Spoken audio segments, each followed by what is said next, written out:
Hallo und herzlich willkommen zum ersten Launch Day des HHL Digital Space. Ich freue mich sehr, dass wir heute in diesen besonderen Zeiten diesen Livestream mit euch aufnehmen dürfen und sehr, sehr tolle Startups hier im Hyperion Hotel in Leipzig für unsere Produktion vor Ort haben. Mein Name ist Sophia Kuhl, ich bin Managing Director und darf zusammen mit dem akademischen Leiter Juniorprofessor Dr. Dominik Kanbach dieses Projekt leiten. Wir freuen uns auch, Teil der Handelshochschule Leipzig zu sein und gleich hier auf der Bühne darf ich auch Professor Dr. Stephan Stubner begrüßen, der uns in diesem Projekt unterstützt und auch einer der Hauptinitiatoren dieser Gründerinitiative ist. Aber wer sind wir als Digital Space eigentlich? Ihr seht hier, dass wir verschiedene Komponenten zusammenbringen. Zum einen ist da unser 12-wöchiges Inkubationsprogramm, das heute seinen Abschluss findet, aber keine Sorge, nur der erste Batch, das ist quasi unsere erste Gründerklasse, die 12 Wochen intensiv gearbeitet hat und nun ihre Ergebnisse vorstellt. Daneben gibt es Events, Workshops, Veranstaltungen, die auch nicht nur für die Teilnehmer dieses 12-Wochen-Programmes gedacht sind, sondern offen zugänglich für alle sind, die sich für Gründung interessieren, die eine Idee haben und die diese in die Tat umsetzen wollen. Und dann ist es mir auch eine besondere Freude, dass wir, wenn auch vermehrt jetzt in der virtuellen Welt, aber doch nicht weniger intensiv den Austausch unserer Community vorantreiben dürfen. Also unser Netzwerk hier einbringen als Gründeruniversität HHL, aber natürlich auch darüber hinaus. Viele von euch haben vielleicht gestern Abend noch eine E-Mail von mir bekommen, die euch einlädt, auch Teil eines neuen Mediums zu werden, nämlich unserer eigenen Applikation, die wir mit Mentessa zusammen heute launchen. Denn was heißt Launch? Launch heißt, etwas an den Markt zu bringen, etwas zu starten. Und so wie die Teams heute ihre Geschäftsidee starten, möchten wir eben auch diese Community als ganz weites, offenes Projekt mit euch zusammen gestalten. Das bringt uns zu unserer Mission, denn wir möchten neue Geschäftsideen unterstützen, Gründende befähigen und das Ökosystem für Unternehmertum bereichern. Und genau das machen wir heute, wie gesagt, in etwas ausgedünnter Besetzung, denn wir halten natürlich alle Abstands- und Hygieneregeln ein. Wir hätten euch alle sehr, sehr gerne auch hier vor Ort empfangen, aber wir sind uns sicher, dass ihr zu Hause einen guten Platz habt, vielleicht schon den Weihnachtsmarkt in eurem Wohnzimmer aufgebaut habt, ein nettes Heißgetränk in der Nähe. Aber macht es euch nicht zu bequem, denn die Gründer sind heute angetreten, um den Status quo herauszufordern. Sie wollen Dinge verändern und genau das könnt ihr auch. Also traut euch gerne auch, euch zu bewerben für einen unserer nächsten Batches. Es gibt 3 davon im Jahr, aber dazu später mehr. Was ist passiert bisher? Wir sind im September mit dieser ersten Gründerklasse gestartet. Und ja, in Zeiten, wo man sich noch mehr physisch treffen konnte, haben wir natürlich auch die Chance genutzt, unsere eigenen Räumlichkeiten in Leipzig zu beziehen, dort viele Workshops und Veranstaltungen durchzuführen, aber natürlich auch im virtuellen Raum. Daneben gab es sehr viel methodischen Input für die Teams, die sich weiterentwickelt haben. Unsere Botschaft ist ja auch Digital Spaces where Entrepreneurs grow. Ihr merkt, wir werden hier heute ein bisschen Deutsch und Englisch mischen. Wir haben auch Vertreter der Presse hier anwesend und möchten natürlich auch hier in Deutschland, in Sachsen ein Zeichen setzen. Später die Pitches sind dann aber auf Englisch, also keine Sorge, jeder wird hier abgeholt. Neben den Teams, die heute hier präsentieren, 8 Stück an der Zahl, gibt es auch einige, die das Programm mit uns gestartet haben, die aber festgestellt haben, es gibt noch Dinge, die sie vielleicht gar nicht so gesehen haben oder das Problem, was sie anfänglich identifiziert haben, existiert so gar nicht. Und die haben entschieden, noch mal einen Schritt zurückzugehen und für sich noch mal mehr an der Idee zu arbeiten, bis sie dann hier auf der Bühne bei einem unserer nächsten Launch Days ihre Idee vorstellen wollen. Und auch genau das ist Digital Space. Wir wollen, dass Teams experimentieren, wir wollen, dass sie iterieren, dass sie ausprobieren und all das dann in eine erfolgreiche Geschäftsidee münden lassen. Natürlich werden unsere Tätigkeiten nicht möglich, wenn wir nicht starke Unterstützer im Hintergrund hätten. Hier sei besonders das Bundeswirtschaftsministerium mit dem Exist-Potenziale heben Programm erwähnt. Wir haben die Vicus Group, die als hervorragender Partner in der digitalen Welt, zum Beispiel in auto.de, einen starken Partner am Markt hat. Wir möchten uns bei den S-Beteiligungen und dem Technologie- und Gründerfonds Sachsen bedanken, die hier auch regional sehr viel für die Finanzierung von neuen Geschäftsideen tun. Und ich möchte alle darauf hinweisen, dass wir eine starke Partnerschaft mit Future Sachs haben. Dort haben wir vor einigen Wochen auch unseren ersten Podcast gemeinsam veröffentlicht. Ihr könnt gerne auf den üblichen Plattformen, also Spotify, Soundcloud, Apple Podcast, mal nach Gründerguide suchen. Und dort findet ihr diese erste Folge. Und da wird euch auch mit auf den Weg gegeben, dass die Zeit wieder gekommen ist, wo ihr euch für den Sächsischen Gründerpreis bewerben könnt. Also bis zu 30.000 € kann man hier gewinnen für seine Geschäftsidee, sei es schon in der Gründung befindlich oder noch davor. Also nutzt auch gerne diese Chance, um hier eure Gründungsideen finanzieren zu lassen. Und als letztes, bevor ich dann den Stephan Stubner hier bei mir auf der Bühne begrüße, möchte ich nicht vergessen, dass hinter all dem, ihr seht hier heute nur einige Akteure auf der Bühne, ein sehr, sehr starkes Team steckt. Und ja, mein großer Dank gilt allen, die diesen Tag hier heute auch möglich gemacht haben. Das ist, wie gesagt, nicht nur auf den Schultern weniger möglich und daher auch über diese Gesichter hinaus, die ihr auf der Folie hinter mir seht, gibt es sehr viele Menschen, auch an der Handelshochschule Leipzig, die uns täglich unterstützen, besonders auch in den Herausforderungen von Corona oder auch unsere Partner und Dienstleister, die hier einfach einen ganz, ganz tollen Job machen. Dankeschön dafür. Und bevor ich dann an Professor Stubner übergebe, darf ich euch noch mit auf den Weg geben, was euch heute hier alles erwartet. Wir befinden uns mitten im Opening and Welcome, also gut Denglisch, wir eröffnen hier unseren Launch Day heute. Dann hören wir eine sehr spannende Keynote zum Thema Start on Purpose von Dr. Tina Ruseva. Dann kommt auch endlich das Herzstück dieser Veranstaltung, nämlich unsere Startup-Pitches. Wir haben hier auch eine hochkarätige Jury, die mein Kollege und Co-Founder, der akademische Lead, Juniorprofessor Dr. Dominik Kanbach, gleich noch vorstellen wird, der uns heute virtuell zugeschaltet ist. Ja, Corona macht alles möglich. Und dann dürft ihr auch kurz das alles sacken lassen von den ersten 4 Pitches. Wir gehen dann in eine Kaffeepause. Ihr habt danach die Möglichkeit, Christian Knott zu lauschen. Er wird uns auch virtuell zugeschaltet sein aus Köln. Und dann geht es in die heiße Phase, in die letzte Phase der nochmals 4 Startup-Pitches, bevor wir dann das Ganze in einem Ausklang beenden. Dann freue ich mich sehr, Professor Dr. Stephan Stubner jetzt hier auf der Bühne begrüßen zu dürfen. Und er wird uns etwas zur HHL als Gründerhochschule sagen.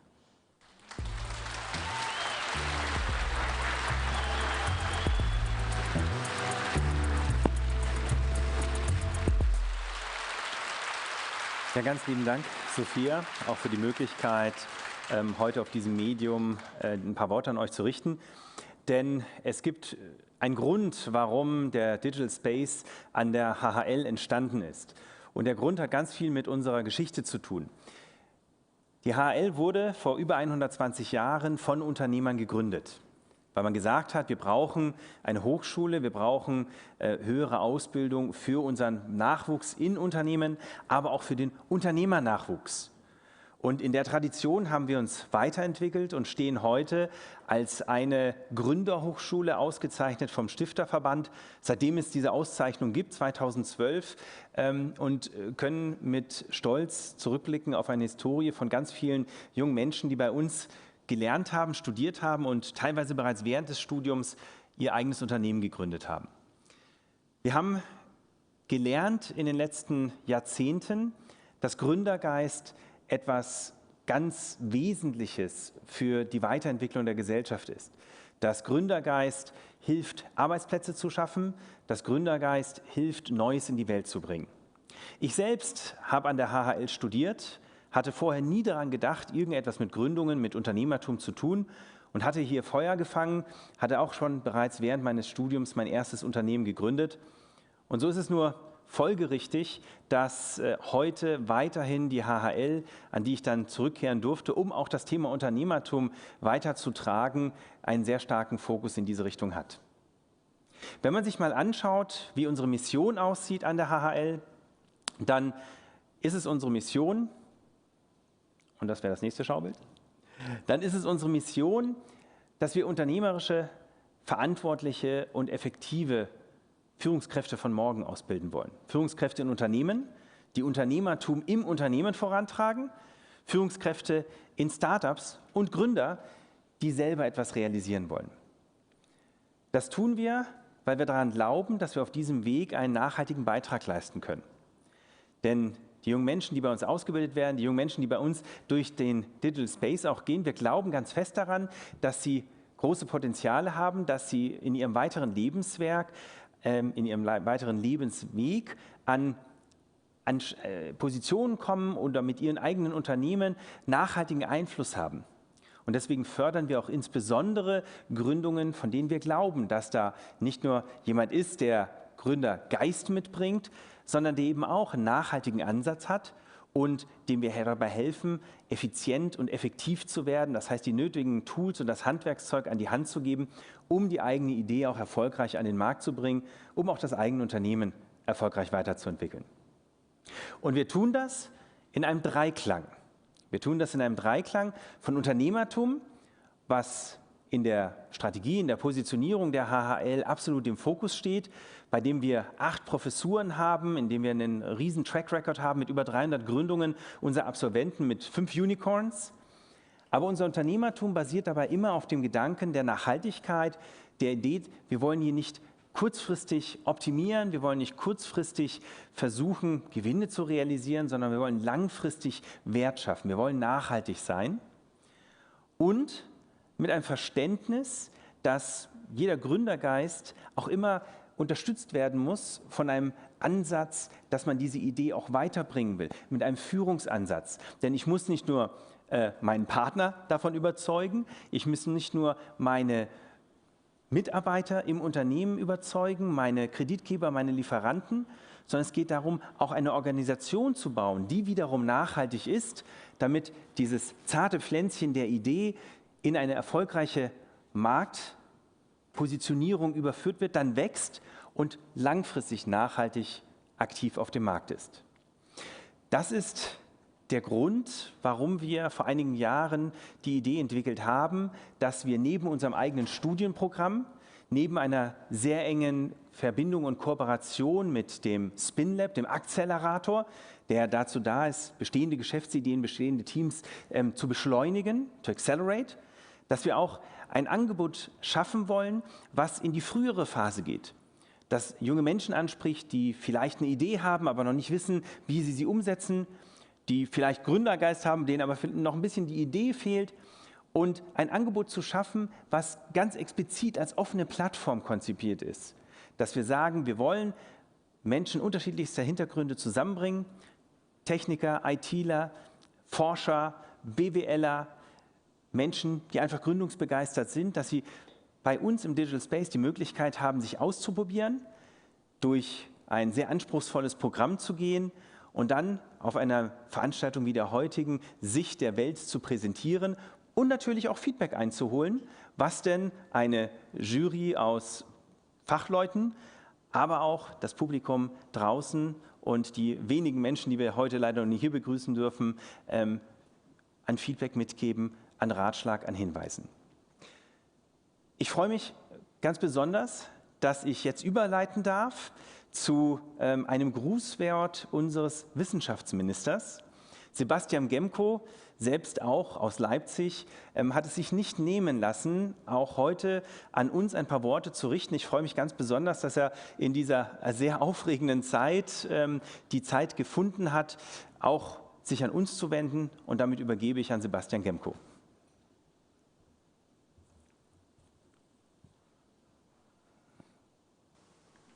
Sehr geehrter Herr Professor Stubner, sehr geehrter Herr Dr. Gölling, liebe Gründerteams, verehrte Teilnehmer, meine sehr geehrten Damen und Herren, es klappt doch noch in diesem Jahr. Es ist Launch Day. Danke, dass ich dazu ein paar Worte an Sie richten darf. Und auch wenn es uns allen sicher lieber gewesen wäre, wir könnten an einem Ort oder sogar an einem Raum zusammenkommen, lässt es sich nicht ändern. Die Corona-bedingte Lage in Sachsen lässt eben persönliche Treffen in einem Raum momentan nicht zu. Es sei denn, der Raum ist digital. Bei Ihnen bekommt der Digital Space heute ja irgendwie auch eine doppelte Bedeutung. Inzwischen werden so zum Beispiel viele Videokonferenzformate beschrieben. Der Digital Space der HHL ist aber viel mehr. Er ist eine Vernetzungs- und er ist eine Präsentationsplattform, hochschulübergreifend und offen angelegt. Studierende, Forscher, letztlich Erfinder digitaler Geschäftsmodelle bekommen schon in einer sehr frühen Phase die Möglichkeit, ihre Ideen weiterzuentwickeln und letztlich bis zur Firmengründung und zur Marktreife zu führen. Über den Inkubator erhalten Sie Unterstützung von Profis. Und das ganze Projekt ist darauf angelegt, das Innovationspotenzial, das in unseren Hochschulen und Forschungseinrichtungen schlummert, zu heben. Im weltweiten Wettbewerb um die besten, nachhaltigsten und natürlich auch wirtschaftlichsten Konzepte braucht unsere Region, aber Deutschland insgesamt mehr Sichtbarkeit. Auch hier setzt Digital Space an. Für alle Entwicklungsphasen auf dem Weg zum erfolgreichen Unternehmen kann der Digital Space helfen, einen Ansprechpartner zu finden. Neben dem Know-how im jeweiligen Fachgebiet, einem langen Atem und starken Partnern braucht es vor allem auch eines, damit aus einer guten Idee und einem Geschäftsmodell wirklich ein Erfolg wird: Marketing und Kommunikation. Wenn Ihre Idee die Kraft hat, die Welt zu verändern, dann wäre es gut, wenn viele und vor allem die richtigen Leute davon erfahren. Der Digital Space der Handelshochschule Leipzig ist nach meiner Überzeugung die richtige Plattform, um die richtigen Menschen zusammenzubringen. Und das zeigen zahlreiche erfolgreiche Unternehmen, deren Gründer an der HHL studiert oder schon während ihres Studiums den Grundstein für ein Geschäftsmodell gelegt haben.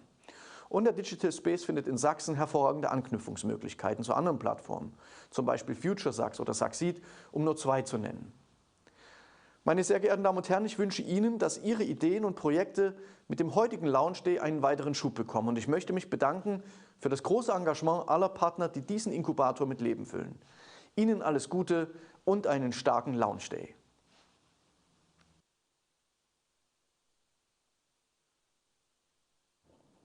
Und darum geht es heute, dass wir das Ergebnis sehen der Gründerteams, die hier durch unser Programm gelaufen sind. Aber davor freue ich mich sehr, wieder das Wort an Sophia Kuhl übergeben zu dürfen, weil sie einen ganz besonderen Gast vorstellen wird, der nicht nur jetzt unsere Keynote halten wird, sondern später auch mithelfen wird, ein Feedback an die präsentierenden Teams zu geben. Thank you very much, Stephan. Applause if that's possible.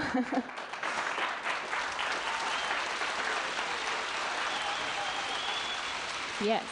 So now we'll continue in English, because as I mentioned already, part of our community is English speaking as well. And we don't want to exclude anybody, but all invite you to become part of this early stage founders community. And with that being said, I'm super thrilled that we have the CEO, author, keynote speaker, and many things more with us on stage today, Dr. Tina Ruseva. And I can give you a little preview on what we have been working on and what we are still working or keep working. So this is our community actually, where you all can become part with your email address, and by clicking the Forgot Password button or Generate Password, you can enter this and access all participants that are here today, or even more that want to be part of this community in the long run. And this is based on the technology of Mentessa. And it's so awesome because they are an early stage startup themselves. And Tina, as the CEO, will now guide us through her learnings as a founder and what it means to start on purpose. Please, a big round of applause for Dr. Tina Ruseva.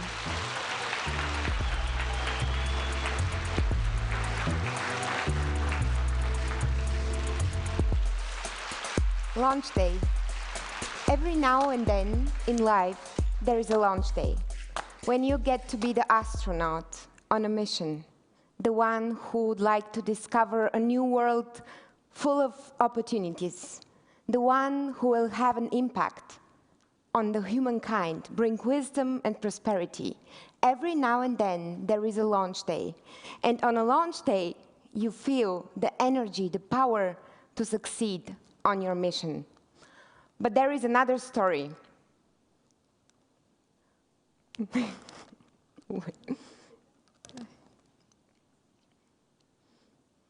Sorry. This is what entrepreneurs need to deal with, failure. So, there is another story, and I'm going to tell it to you.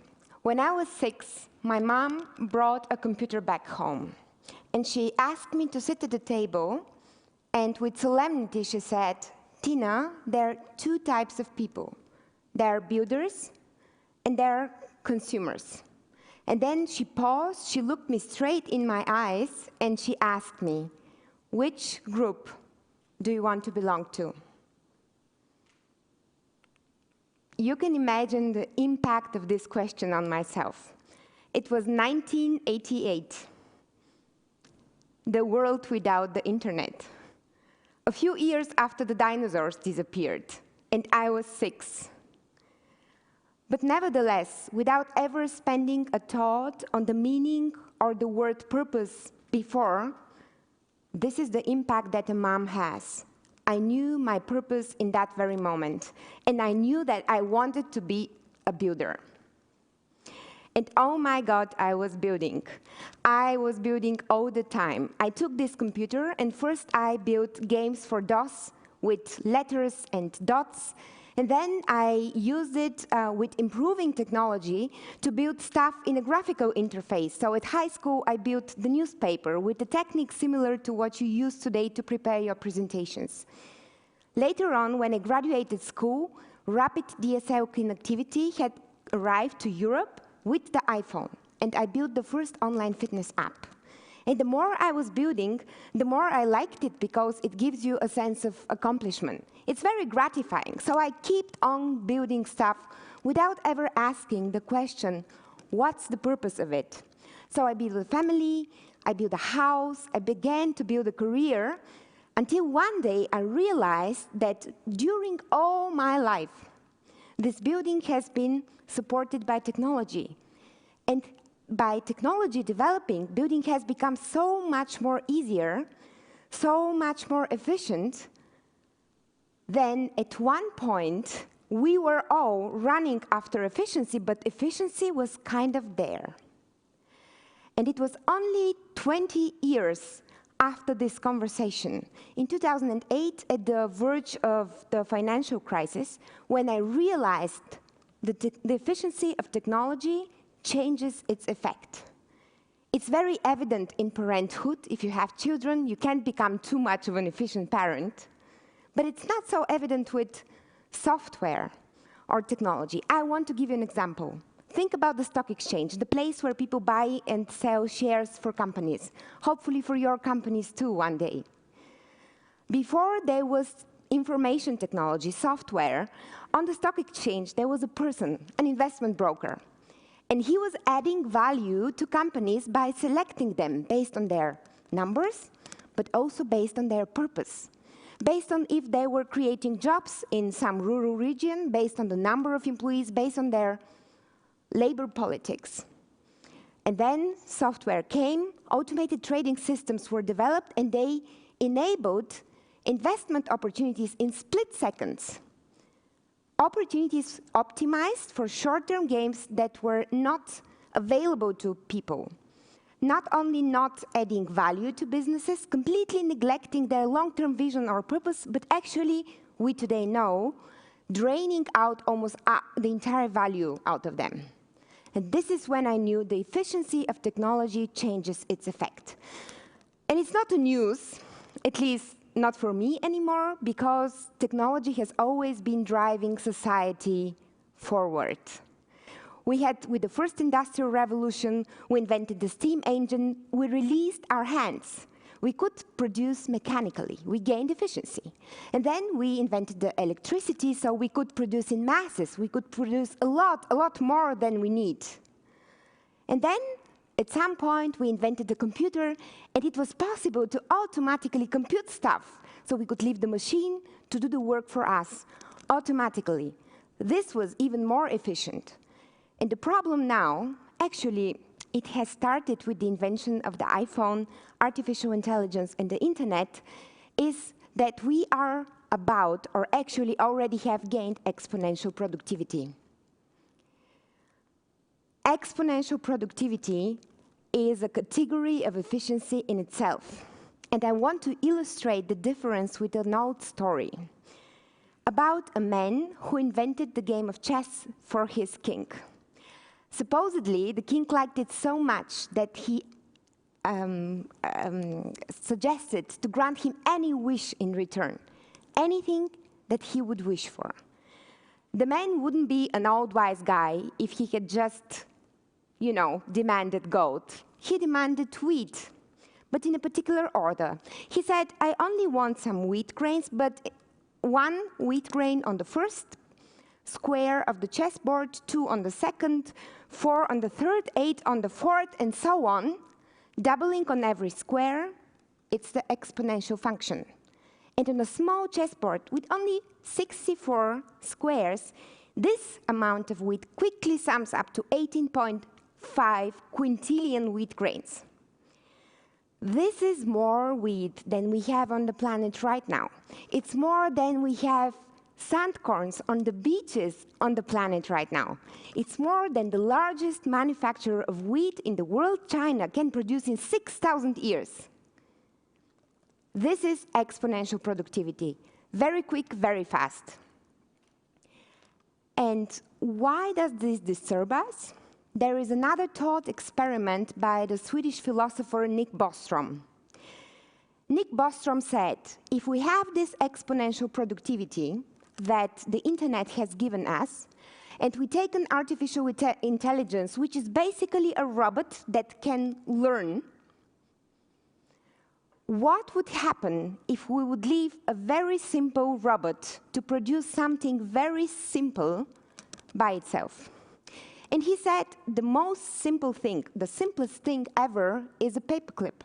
You only need to fold it 3 times. This can be done by everybody.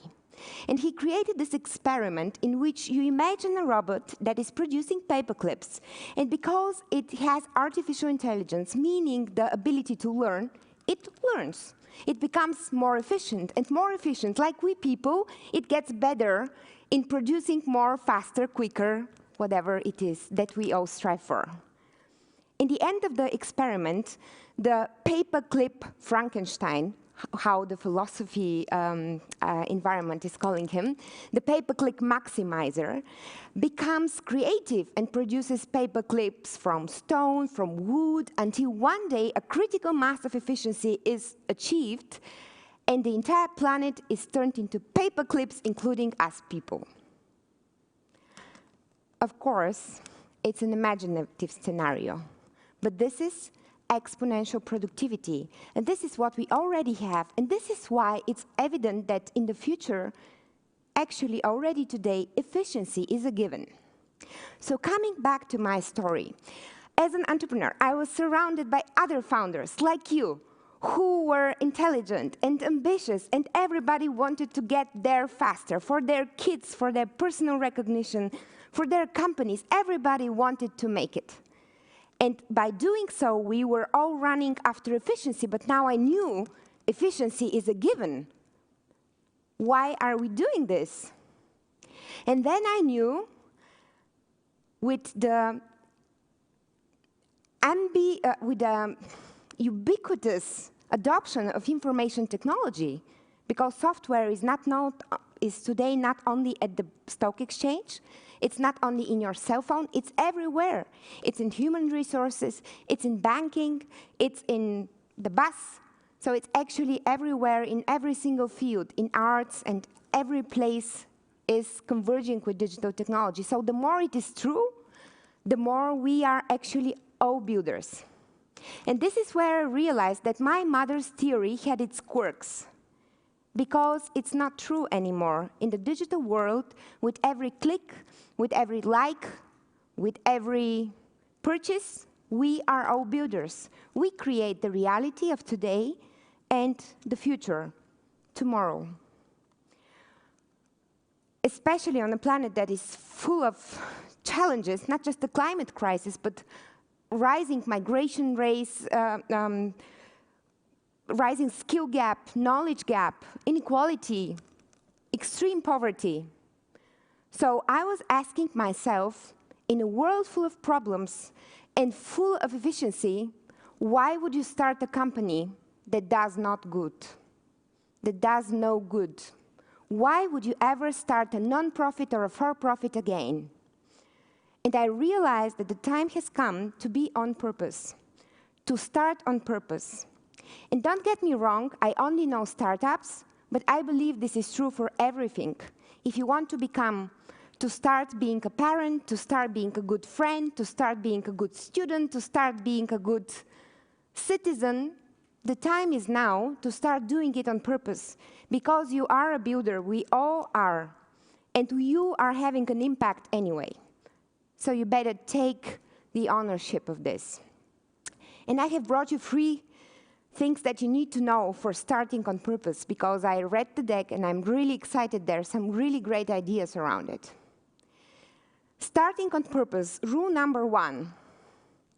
Doing the things right is not the same as doing the right things.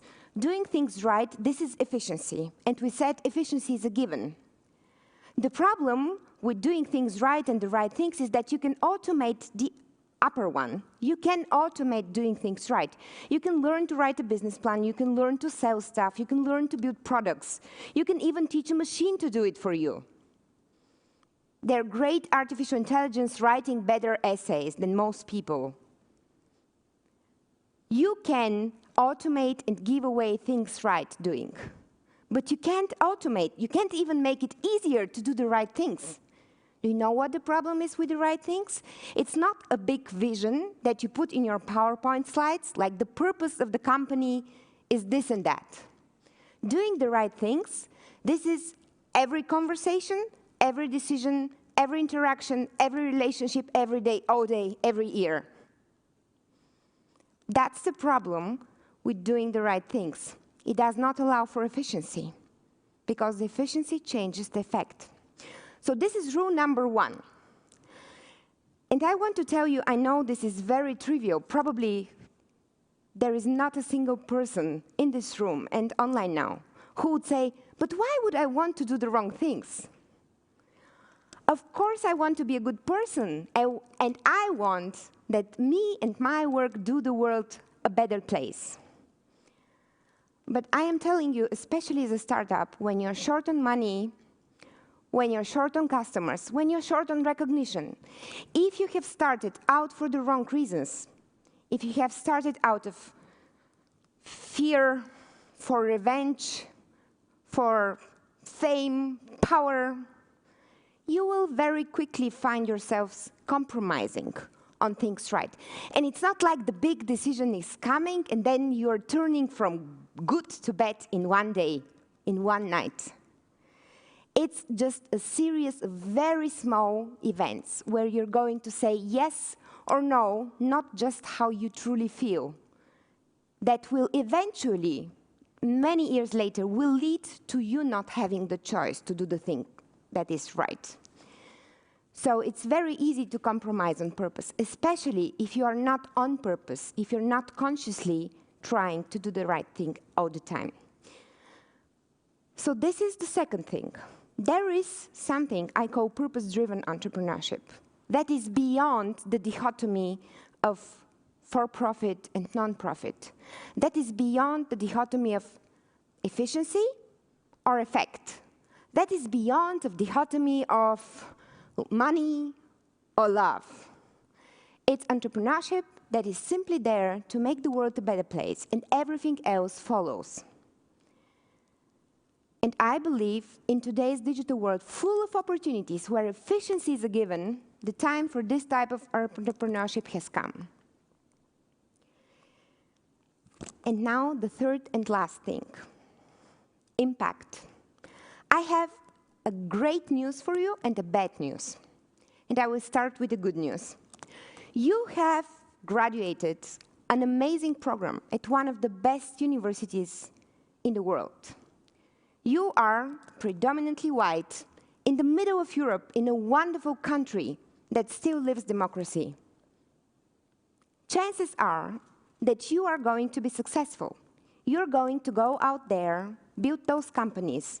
You're going to find those partners, raise this money, and you're going to win those customers. Chances are that you are going to be successful, and you will become having an impact. And here comes the bad news. The bad news is the third law of Newton. And the third law of Newton is every action has an equal and opposite reaction, which by definition means that every time when you are about to have an impact, change something, you're going to get resistance.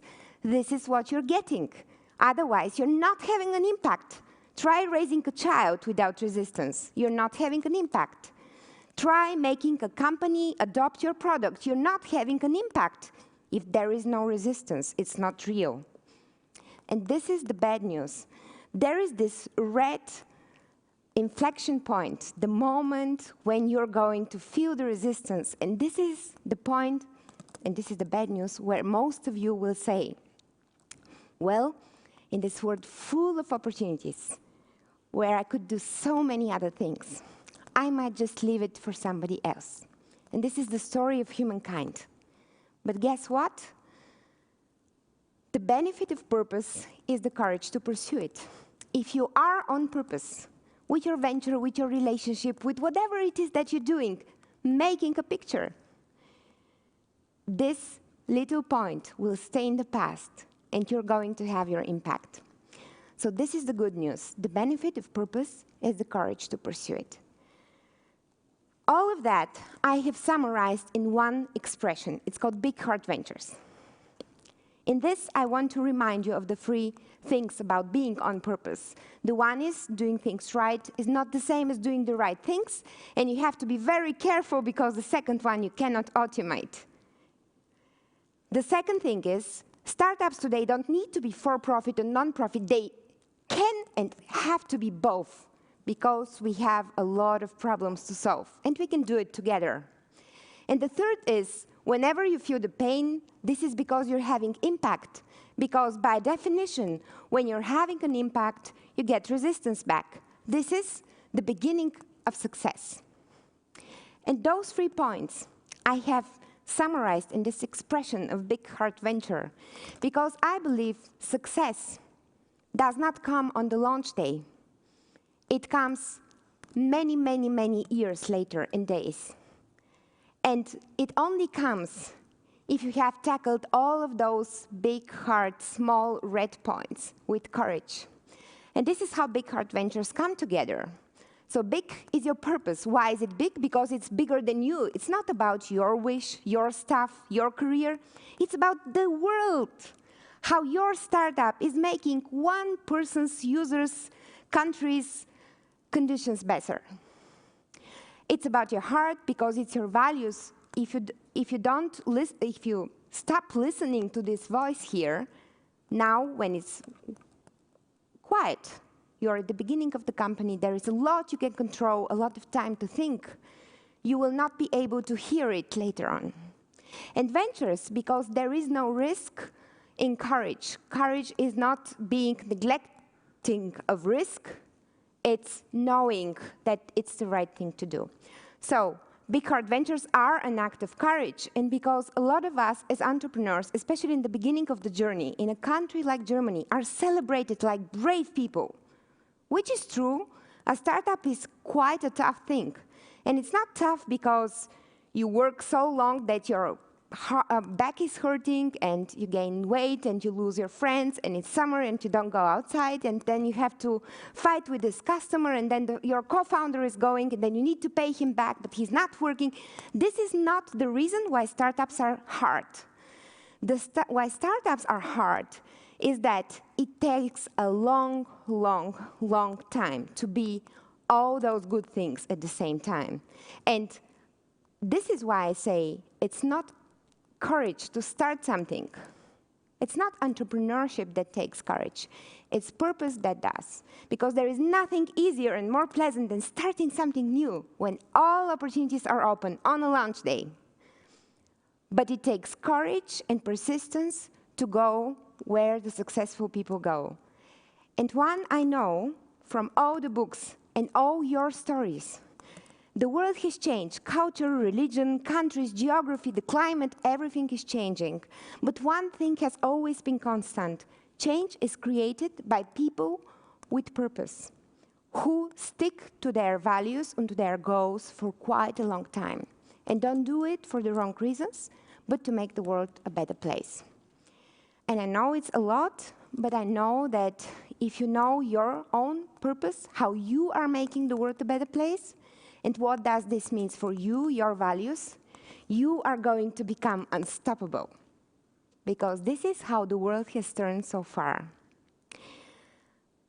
I have brought some tips for you in the Big Heart Ventures book. You can also follow me on social media for more. And there is another thing that you can do. You can join the community, because chances are, again, that there is one other person in this room or online or in this city or in Germany or in this world, in this digitally connected world, that wants to fight the same problem with you. And together, in a community, you can do it quicker and better. Also, beyond launch day. Thank you very much.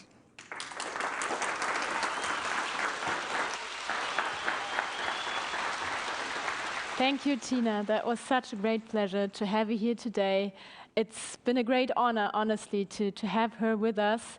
And yeah, you see another fantastic person right behind me or on your screens, which is our academic lead, Dominik Kanbach. And yeah, as I mentioned earlier, when we prepared this event, of course, we kind of expected some different situations, but yeah, reality kicks in and you have to keep changing. And now I'm more than happy that technology actually helps us to overcome those challenges. And Dominik, he's up in space, we can see him there, and he's now happy to tell us a little bit about his mission, and he's part of our management team. He helps us to design the academic program that is a part of Digital Space, and what's the idea behind it. Dominik, hi there, up in space. Glad to have you. Let's kick it off and tell us about the incubation program. Yes, great. Thank you, Sophia. And thank you for a nice introduction and also a very warm welcome from my side. I'm Dominik, Junior Professor for Strategic Entrepreneurship at HHL. And as Sophia said, the academic lead of Digital Space. And I'm very happy that we are here today to conclude the first batch of the incubation program. And yeah, we will listen to 8 very exciting pitches of the startups that went through our incubation program over the last couple of months. And I want to use the opportunity now to tell you very briefly something about the incubation program at Digital Space and what our focus is. As our Dean, Stephan Stubner, pointed out already, HHL lives entrepreneurship. And at HHL, we have entrepreneurship in our DNA. And this is also reflected in our dedicated activities along the life cycle of a company, basically covering everything from the early startup phase, the acceleration and growth phase, the maturity, and also the succession and renewal phase. And with our incubation program at Digital Space, we are at the very beginning of a company's life cycle. We focus on the very early startup phase. And our mission is to support the development of new business models and especially to spur the entrepreneurial spirit. And we support entrepreneurially minded people on their journey, being maybe still on their own or already in a team, having a more concrete idea already, or just a very rough idea in their minds. This means specifically, we support the earliest part in the startup phase in which ideas for business models are developed, are refined, and also significantly pivoted and adjusted. So coming from this idea, the focus of our incubation program is basically twofold. First, discovering and validating a clear problem. This means becoming very clear on which actual problem shall be solved for potential customers. And this also means fully understanding the customers and the market for a specific product or service that is to be developed. And second, it is about discovering and validating and then developing and validating the potential solution around this problem. So potential solution alternatives that solve the actual problem identified in the first step, and accounting for the needs of the identified customers, and thereby focusing really on the big chances of becoming successful in the market. And taking these two aspects together, our incubation program really focuses on the problem-solution fit. And this is what we see here today in the pitches. Very early stage entrepreneurial teams that have spent the last couple of months working on their ideas and clearly getting down to the actual problem that their future companies want to solve and how they want to do it.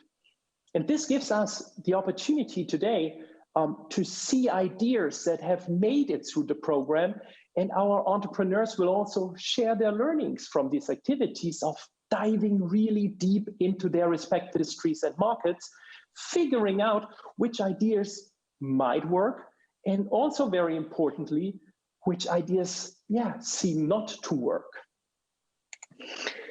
And although the different pitches that we are going to see focus on diverse markets, diverse industries, all teams have in common that they all incorporated the core principles of our incubation program. First, putting the customer in the center of their idea and at the core of all their startup activity. Second, working based on hypotheses to build, measure, and learn while developing their ideas. And thirdly, and very, very importantly, working with full dedication and full passion on their topic. And we will see the results of these principles brought to life over the last 12 weeks of our founders today. And what we will see today will be challenged by our top-class jury. And it's my great pleasure now to introduce you to the 3 members of our jury today. They all have an excellent background in the field of entrepreneurship. First, we have Dr. Tina Ruseva, founder and CEO of Mentessa.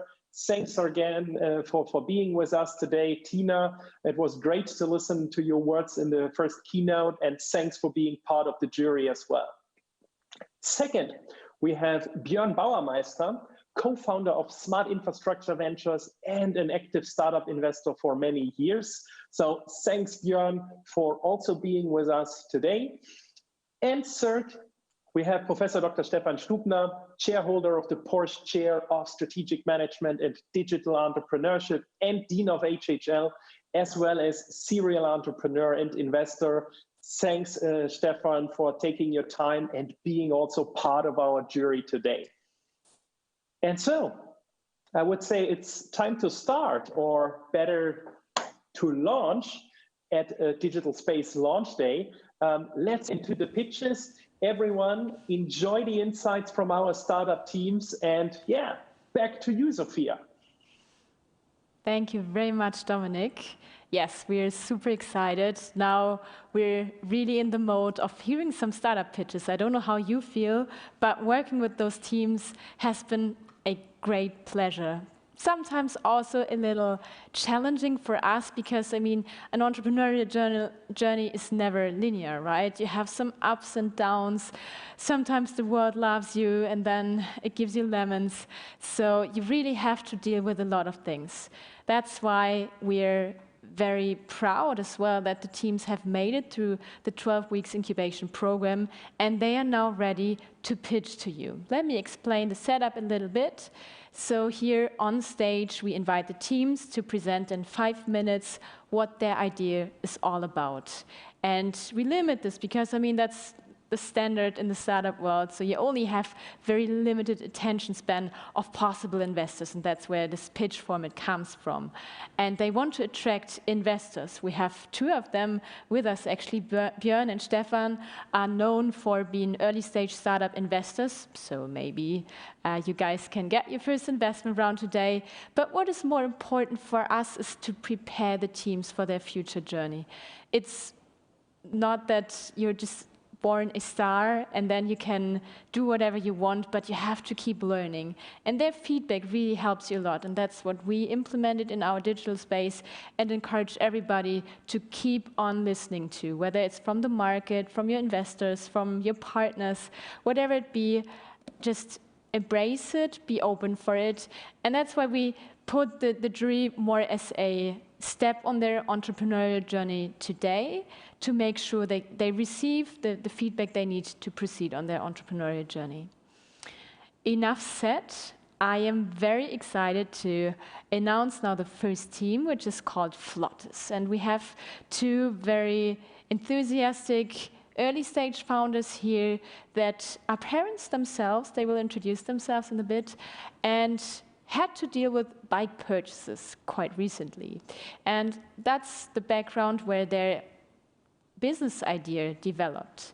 And I am very happy to welcome now here on stage Lina and Mark from Flottes.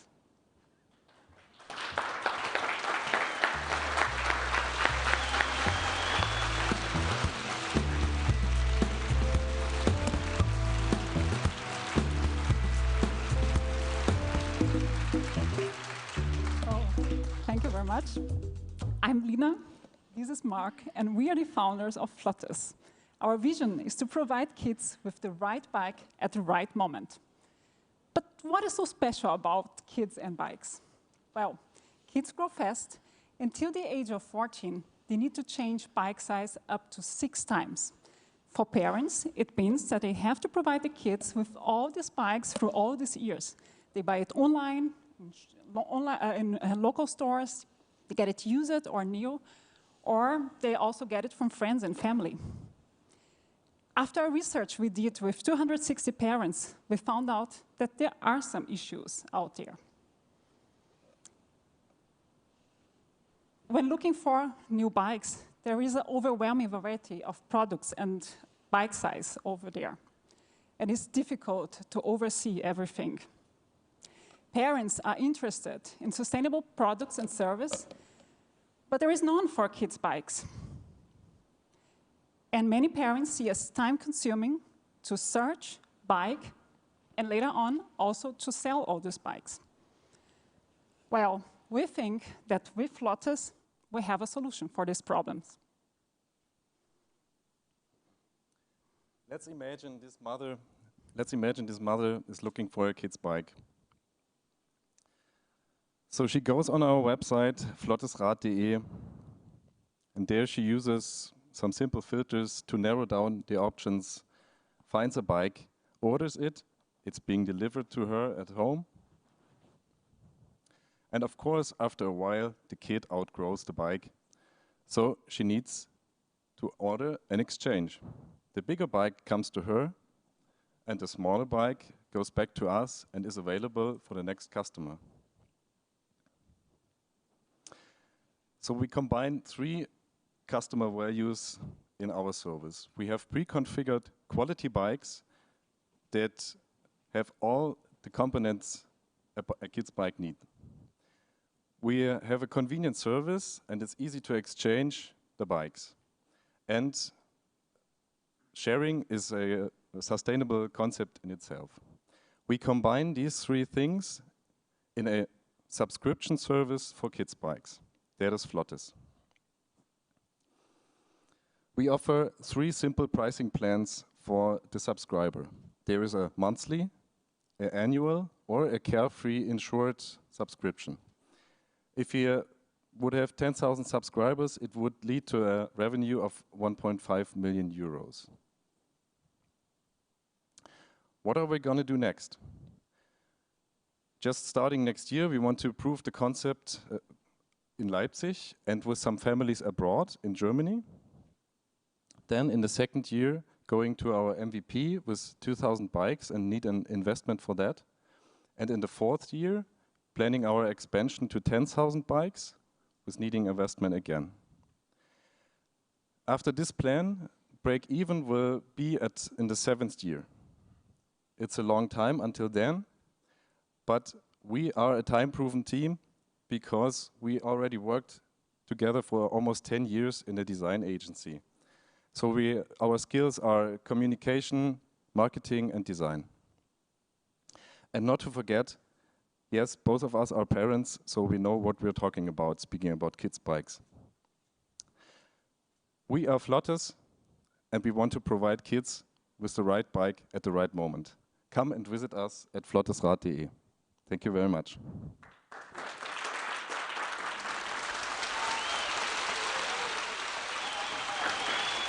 keeping the distance here, so we're all safe. Thank you very much. That was a very insightful pitch, and I think a lot of us having children or seeing like the hassle that parents have when they have to take care of all this can relate to this. But now looking at our jury, and we're happy to have Stephan, Tina, and Björn, as Dominik mentioned already. Who wants to go first? I see Stephan is smiling. I think he wants to go first. What's your feedback towards the team? Okay, thank you very much. If I'm allowed to ask questions? Yes, first? Sure. So thanks for the great pitch. I was wondering, how do you see the market? I mean, it feels like 15 euros a month, roughly 200 euros a year is a lot of money for many families. How big is the market actually that you're targeting? We have a kind of... yeah, our... Mike? Oh, I'm sorry. Yes, the mic. To show you the market, we brought this.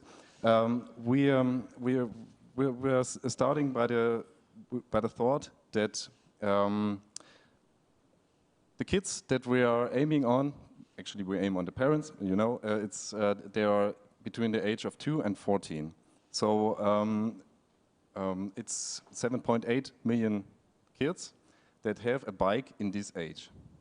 So going from that, we found out that the parents of these kids that are especially interested in this service, they are more likely to have a higher education level, and they have an income of above 3,000 euros per month as a family. And we went from that to by our survey, thank you. We found out that actually, really, 80% of the asked parents said they would like a subscription service. 7% said they would take it unconditionally, and 73% said if the price is right. So we need to find out about that more, but 80% said yes.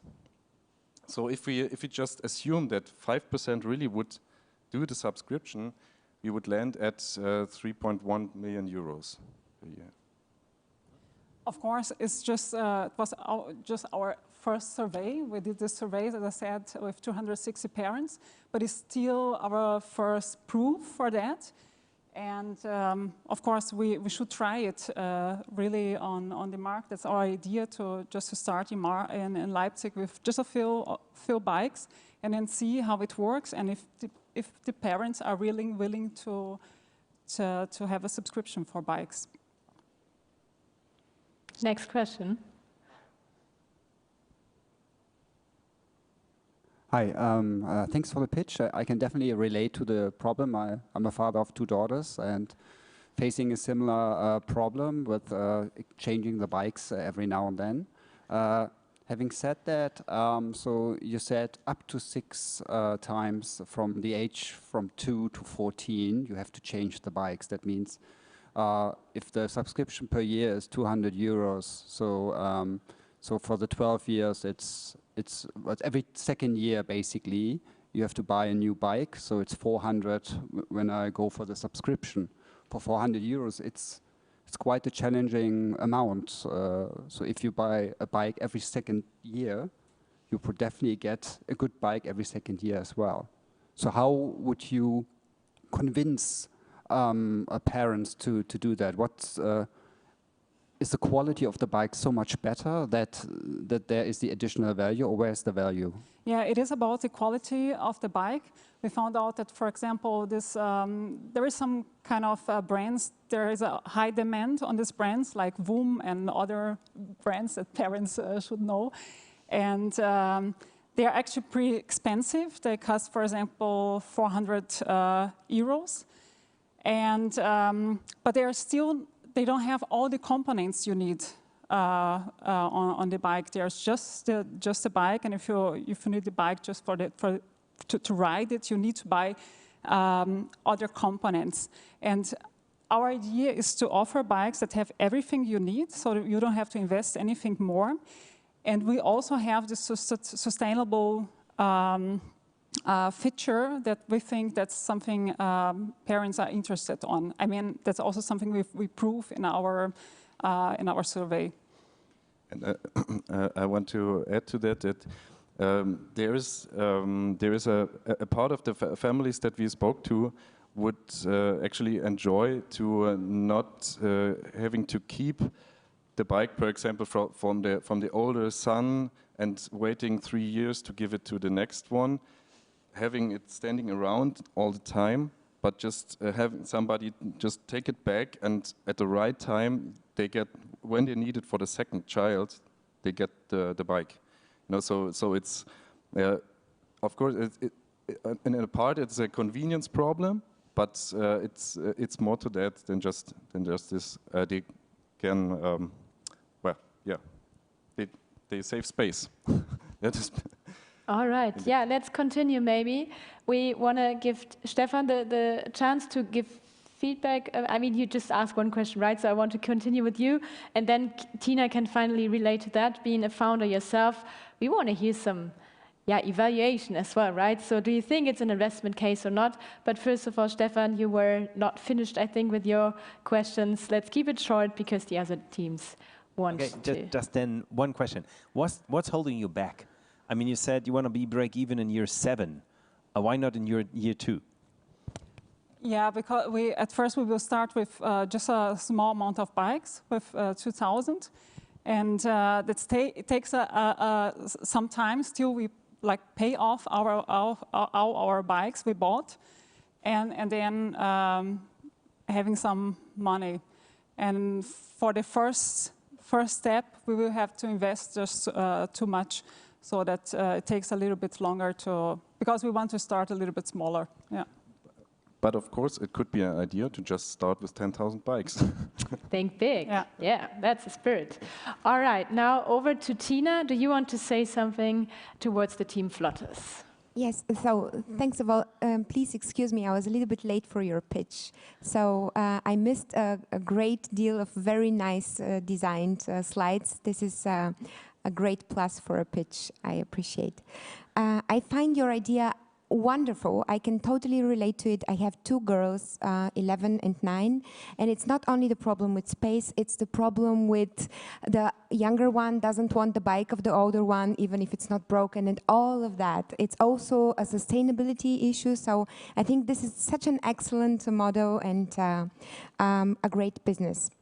What I couldn't find with your slides, and I guess you didn't say it at the beginning because it's the numbers and the financials, and I think this is the weak part, was your idea to scale, the roadmap to go there. You just said that your plan is to start locally. I think this is a great idea for this business, so it's actually not even an investment needed to start with one neighborhood, with one city, and see how it's going. And yes, I think you said you need, for 2,000 bikes, 350,000 euro or something, which makes how much per bike? I mean, we don't need that just for the bikes. We need for the business too. We did a lot of research. How are we going to get our bikes? And the bikes, it depends how big they are, but they cost something about 40 or 150 euros. Yes, and this was where I thought, okay, this is quite little money for so many good bikes. So if you sell quality, then it should be also seen in the numbers. But thank you very much. Excellent idea. Good luck. Thank you. Thank you. Yes, thanks to the team of Flottes. You're now allowed to leave the stage or the distance.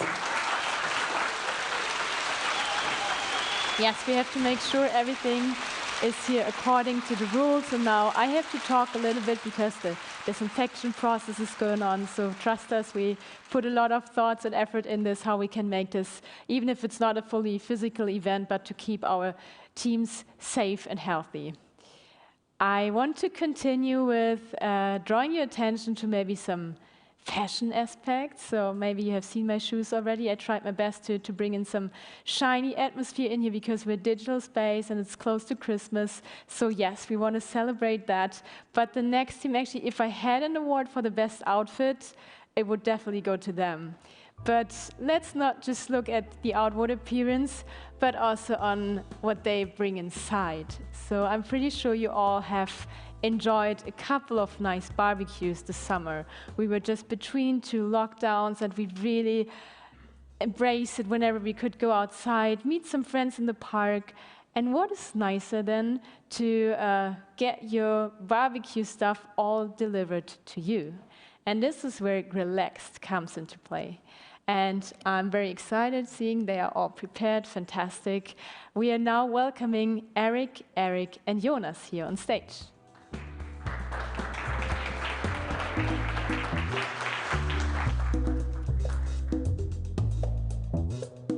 My name is Jonas.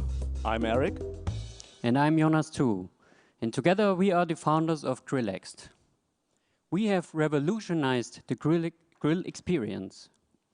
It happened last summer when we sat down with our friends in the park here, in the Klar Park in Leipzig. And this sunny, mild afternoon was just picture perfect to have a barbecue. However, as all of you know, barbecue doesn't come spontaneously. You need a grill, which is somewhere in the basement of your house. The charcoal bag is always empty. And for food, you would like to have Thüringer Bratwurst or veggies, bread, salad. But nobody likes to go for groceries instead of relaxing in the park. So barbecue always comes with a lot of inconveniences. But seriously, nowadays, we are looking for convenience. If I need a bike, I take a next bike. If I dare to cook, I order a HelloFresh box. But if I want to have a spontaneous barbecue, I just feel like back in the 90s. So this is where Grillaxed starts, and I want to explain you how it works. First of all, you can order using our website and choose your favorite grill food. And within 90 minutes, we will deliver the box with our cargo bikes, no matter if you're at home or in the park or in your garden. The Grillaxed box is equipped with everything you need for one perfect grill experience. The smokeless grill is ready to rumble within 5 minutes, and you won't dirty your hands at all. After that, for you, it's time to relax, because we will take care of all the rest. Since Grillaxed is offering the sustainable grill experience, we will pick up the box and even recycle your garbage. By the way, did you know that German authorities are spending millions of euros just for cleaning up the park after barbecues? That's ridiculous. And that's one reason why Stadtreinigung Leipzig already loves us. So, but what is actually our market? Our customers tend to use online food delivery, which are currently about 15 million people in Germany. However, there's a growing expectation to 20 million within the next 5 years. Some of our MVP customers often compare us with cooking box delivery. So if we have a look on the biggest market player there, HelloFresh just announced a growth of revenue over 100% in 2020. However, one of the most important facts here is that Germans, 70% of the Germans are spending more than 50 euro for barbecue food every month. In this year, we already hold an MVP test here in Leipzig between July and September, and we could convince already 800 customers of our service. Overwhelming business demand proved the concept that is also working very well for B2B events. So the model itself, we could already successfully validate and got a lot of positive media feedback already. City of Leipzig gave us first funding. But most importantly, we got the exclusive right to offer our service at the lakes of Leipzig, where normally barbecue is strictly forbidden. Let me give you a short outlook to the future. After this year's test, of course, we would like to continue next year also in Leipzig with our service. However, we also would like to launch Grillaxed in Berlin and other metropolitan areas. And furthermore, we already talked to festival organizers such as the Highfield to deliver our service also there. And we investigate also the possibility to come up with a DIY grill restaurant, which we would like to start by the end of next year. Let me shortly introduce the glowing team behind the grills. There's Jonas, our expert for event and logistics and a former founder of an event agency. And there's Eric, our marketing expert, former head of marketing at Mizuno Corporation. And myself, I'm a former R&D engineer for the automotive company. However, studying at HHL united us all. So far, we have financed everything by ourselves. However, if we look to the upcoming challenges, we might need some financial support. So if we could set you now on fire, we would be ready to talk. Thank you very much.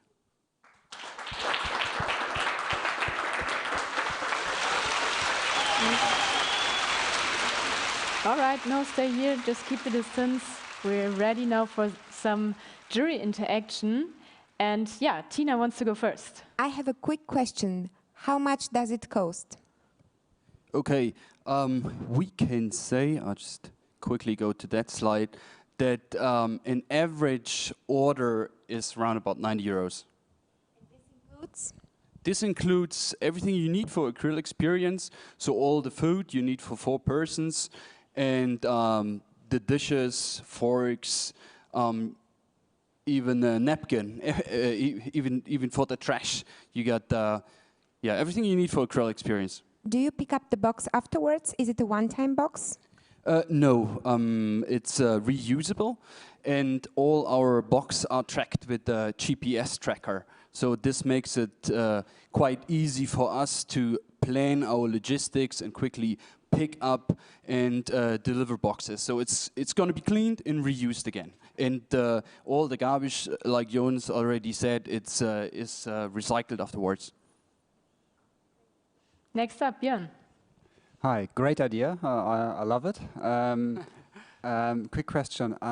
In terms of you bring the boxes and you take the boxes afterwards. So you have to come up to the customer twice. So that sounds to me quite the logistical problem and maybe increases the delivery cost quite dramatically. Can you say a little bit about the average delivering cost? Sure. It's a really good question, and for that reason we developed so-called Grillaxed units.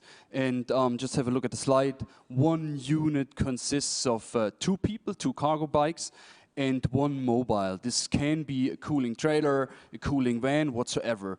And we are able to move this unit really close to our target customers. For example, if everyone is out on the weekend in the parks, we move it close to the parks. So we're really, really quick with delivery and pickup. And as I said earlier before, since all boxes are tracked with GPS, we have a really, really good back-end system which we already programmed to figure out on which way we pick up which box or we combine deliveries.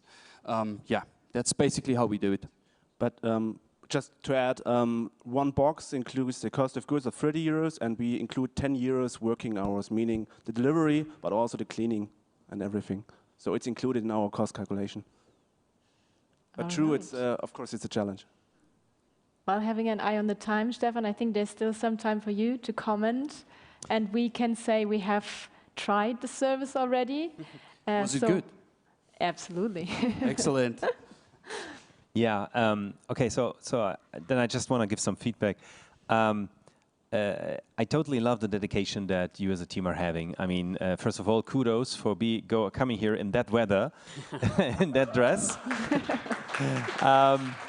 And really showing the spirit. What I really like about your team is, first of all, that you tried it out. You didn't wait with digging too deep into Excel. You show clearly that you understand your unit economics, but you really tried it out. And I think also something that, euch auszeichnet, what's that in English, is that you dream. you know, you don't just go the usual way and say, now we're going to do this Grillaxed model and we expand it to other regions, but you're thinking about the value proposition and where could that value proposition actually add a benefit somewhere. So when you say you think about B2B services, going to festivals, offering a DIY possibility, like you really show the fantasy in the business model. So this is really great. Of course, you do have a slight problem that's called the times of the year. So I know you're already thinking about what to do in winter. Apart from changing the dress maybe, but that is something that you definitely are going to look into further as far as I've followed your conversation. So overall, a really convincing pitch, I would say. I wish you best of luck for the years to come. Thank you. Thank you. Try it out next year. Yeah, looking forward to this. Thank you very much, Team Grillaxed.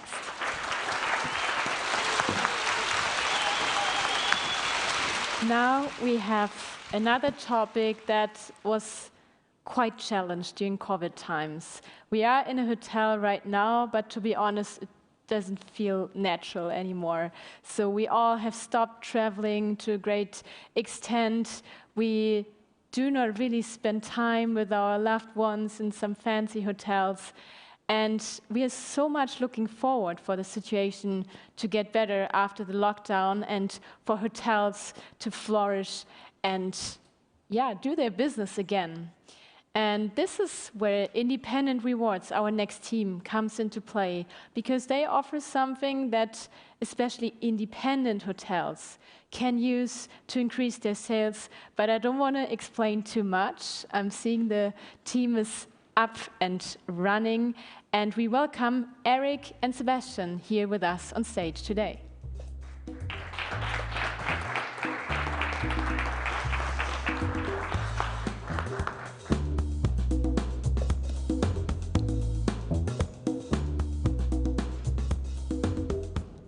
Yeah, thank you very much. My name is Eric. This is my colleague Sebastian. We are Independent Rewards, and we are going to make small independent hotels to be competitive again. Maybe some of you can relate to our guest perspective. Sebastian and I, we both used to be frequent travelers for business purposes, so we were able to collect a lot of points. And at some point we learned that we can use those points from business chain to pay entire vacations just with those points. But we both love very iconic individual hotels over the boring business chains, as many of you maybe might. And unfortunately, we were not able to use those points and to redeem them in an exciting individual hotel. So from a hotel perspective, a lot of revenue these big chains make come actually from reward members. And those reward members, of course, have to book directly in order to receive those points. And that means that they have very low commissions for booking pages. Independent hotels can't do that because nobody collects points for single destinations. So just imagine a very nice independent hotel that is very good at its core business, meaning serving guests. And they would convince me to book again. Most probably also the second and the third time, I would book via Booking or other booking platforms because it's just so convenient and I'm not incentivized to do something else. So that would mean that an independent hotel pays acquisition costs for guests they already have acquired. So they have high commissions and low retention, and that's why more and more of these lovingly independent hotels that are very iconic are squeezed out of the market.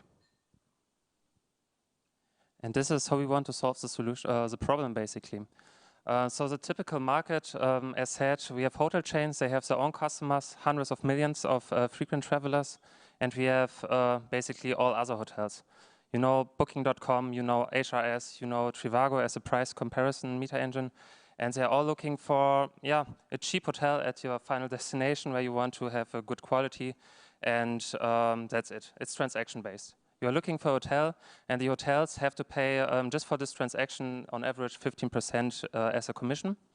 However, they have a second disadvantage. They're in a price competition. So in order to get the booking, they have to be cheaper than the neighbor hotel. We want to solve that. So the last point was a price comparison or competition by cherry-picking hotels. So we want to add another step. We are cheaper in the commission due to our simplified activity system, and we add points and status. So we want to give back to travelers in order to incentivize them to choose independent hotels. So you get a status, for example, to use for upgrades. So the hospitality market is huge. Prior to COVID, at least, we had over 500 billion in annual revenues, increasing up to 600 billion by some sources. We have between 700,000 and 1 million hotels, and the leading hotel chains can leverage 5,000 to 9,000 hotels per program. And this is the reason why they have 100 million reward members per program, which are not available to any independent hotel. So this is how we want to solve it. We cannot scale as Booking.com, as HRS, we cannot take each hotel. But we want to have a higher scalability as chains. Therefore, we go in with 30,000 hotels to avoid internal competition. Hotel chains have 52% of their utilization given by reward members, and we go in with half of it. So 25% of the occupancy as our assumption. And that would lead at 100 million reward members, so the same size on the demand side, with an annual commission revenue of $400 million per year. So digital space is basically about our launch. So what have we learned here? So we have made our feasibility checks. We have talked to customers, made further research. We have defined our background or back-end processes. We have defined our MVP characteristics.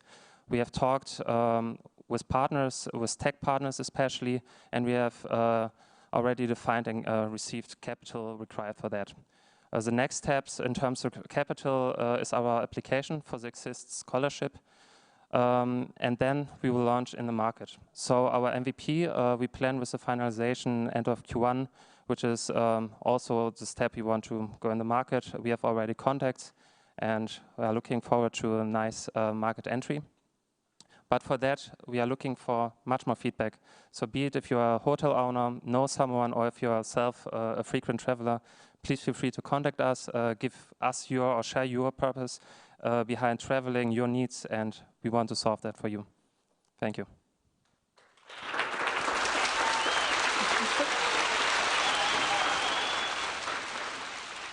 Thank you very much. I think we all can relate to that, and I'm excited what our jury is now thinking about your idea. I think, Stephan, you used to be a frequent traveler yourself as well, is that correct? Long time ago. Long time ago. HHL doesn't make you travel a lot, that's good. Thank you very much for the pitch. The first question I would be having, so basically that's like a payback for hotels, right?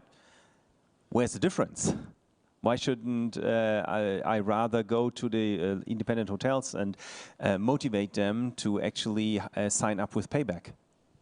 Yeah, payback is one, let's say, or payback has a good function, paying back something of your revenue, but we add a second step. So it's all about the customer experience.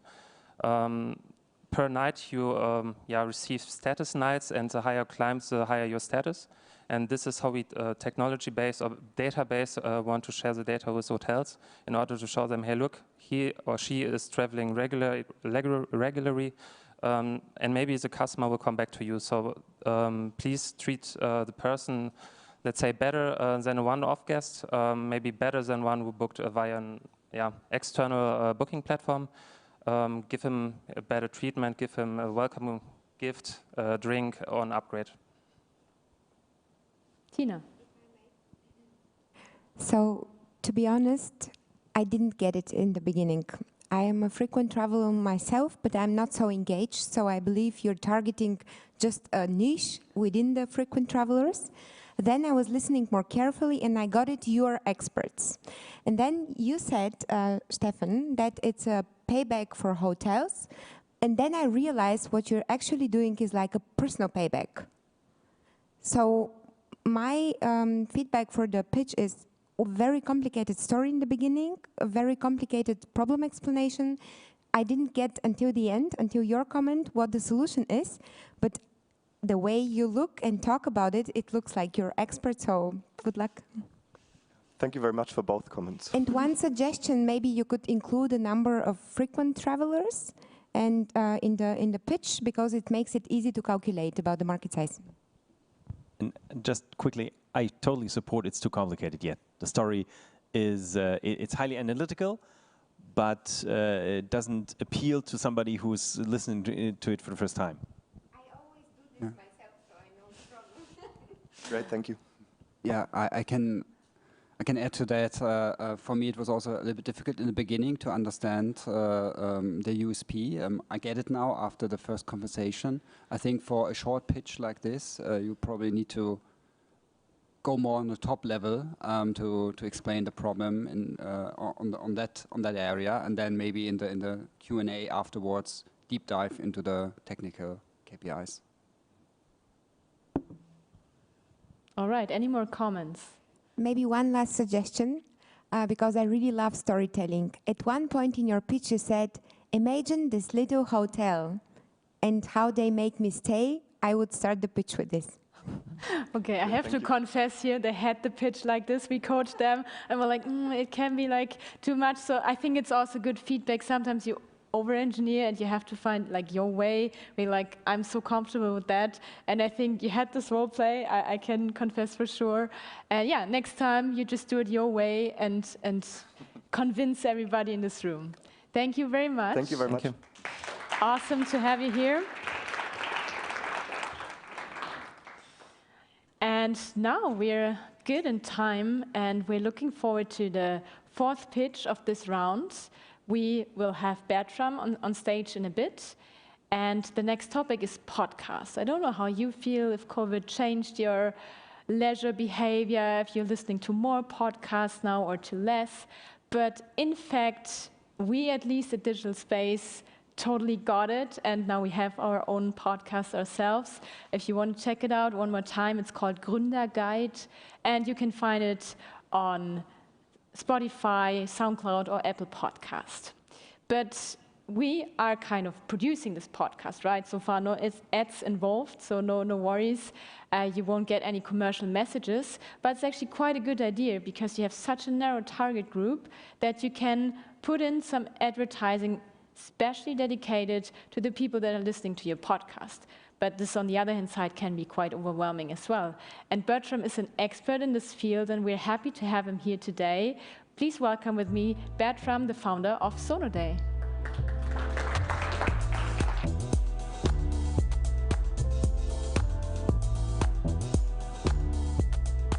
Thank you, Sophia. Hello and welcome to Sonoday. My name is Bertram Kirsch. I am the founder of Sonoday, and we make podcast advertising simple. Podcasting has been around for a while, but it's getting bigger and bigger these days, and podcast advertising as well. But what's so hard about podcast advertising? Well, let me explain. There are different kinds of podcast ads, but there's one outstanding. Host threads outperform. Host threads are brand messages or ads read by a podcast host. They work very well for 3 reasons. First, listeners actually like to hear them because they love the voice of the person speaking. Second, they value the recommendations given. And third, because of this, they don't skip the ads. Well, that's all nice and dandy. Where comes the hard part? Here it is. Imagine you are about to launch a new product, and you want to support this launch with some podcast ads. The thing is, you have a niche product. It's a vegan candy bar. And you start your research, and you actually find like 40 to 50 podcasts in the topic of nutrition or vegan lifestyle. But to actually run a campaign with them, you would have to find contact data for every podcast, request interest for every podcast, make a contract with every podcast, then send them a campaign briefing, what they should talk about in the ad, and finally pay every podcast. Pretty overwhelming, right? Would you do this? Most likely not. because it's too much effort. And this is why 85% of podcasts are without sponsorships, like these poor guys, which leads to a situation in which podcasts and advertisers can find each other. And guess what? Sonoday solves this problem. Sonoday creates a place where advertisers can bundle thousands of podcasts into one strong voice for their message. At the same time, it enables podcasts to get sponsorships and by that create more value and be heard. It works like this. Advertisers spend a budget on the platform. Then they use Sonoday to create a campaign. This campaign bundles the reach of many matching podcasts, and finally, the advertisers run it, using Sonoday's automation. By this, Sonoday solves a problem for advertisers, creates a great opportunity for podcasts, and makes money. Speaking of money, let's have a look at the business model.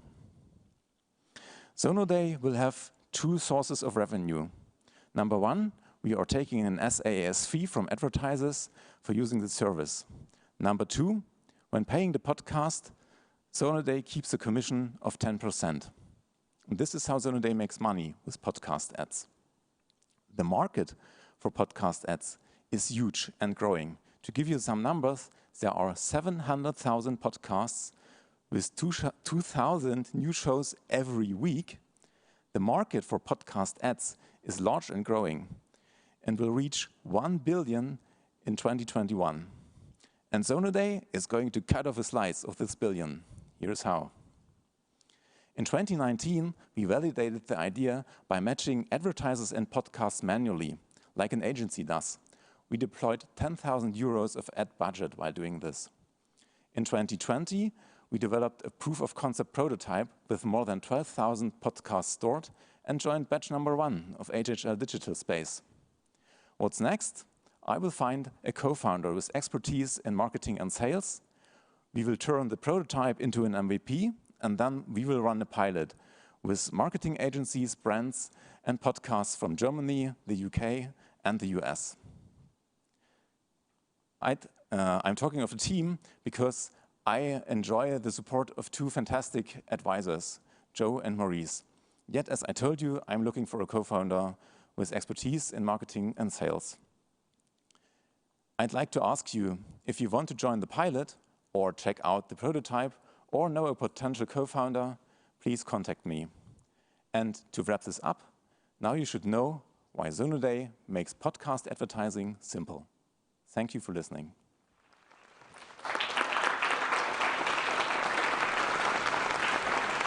Thank you so much, Bertram. That was a very strong pitch. Sorry? My pleasure. Yes. And now I'm curious to hear what the jury has to say. Björn, are you an active podcast listener? Well, I started a year ago, so quite late. I hope you're listening to the Digital Space podcast as well. I do. Yes, and yeah, that was the correct answer. And to many other startup podcasts. And I've first question would be, so how much is the average value of a campaign? Just to understand the market a little bit better. So when an advertiser goes out to sponsor podcasts, what's the value they want to spend on average? Yeah, it highly depends on the advertiser, of course, and which market this is and how many listeners he wants to address.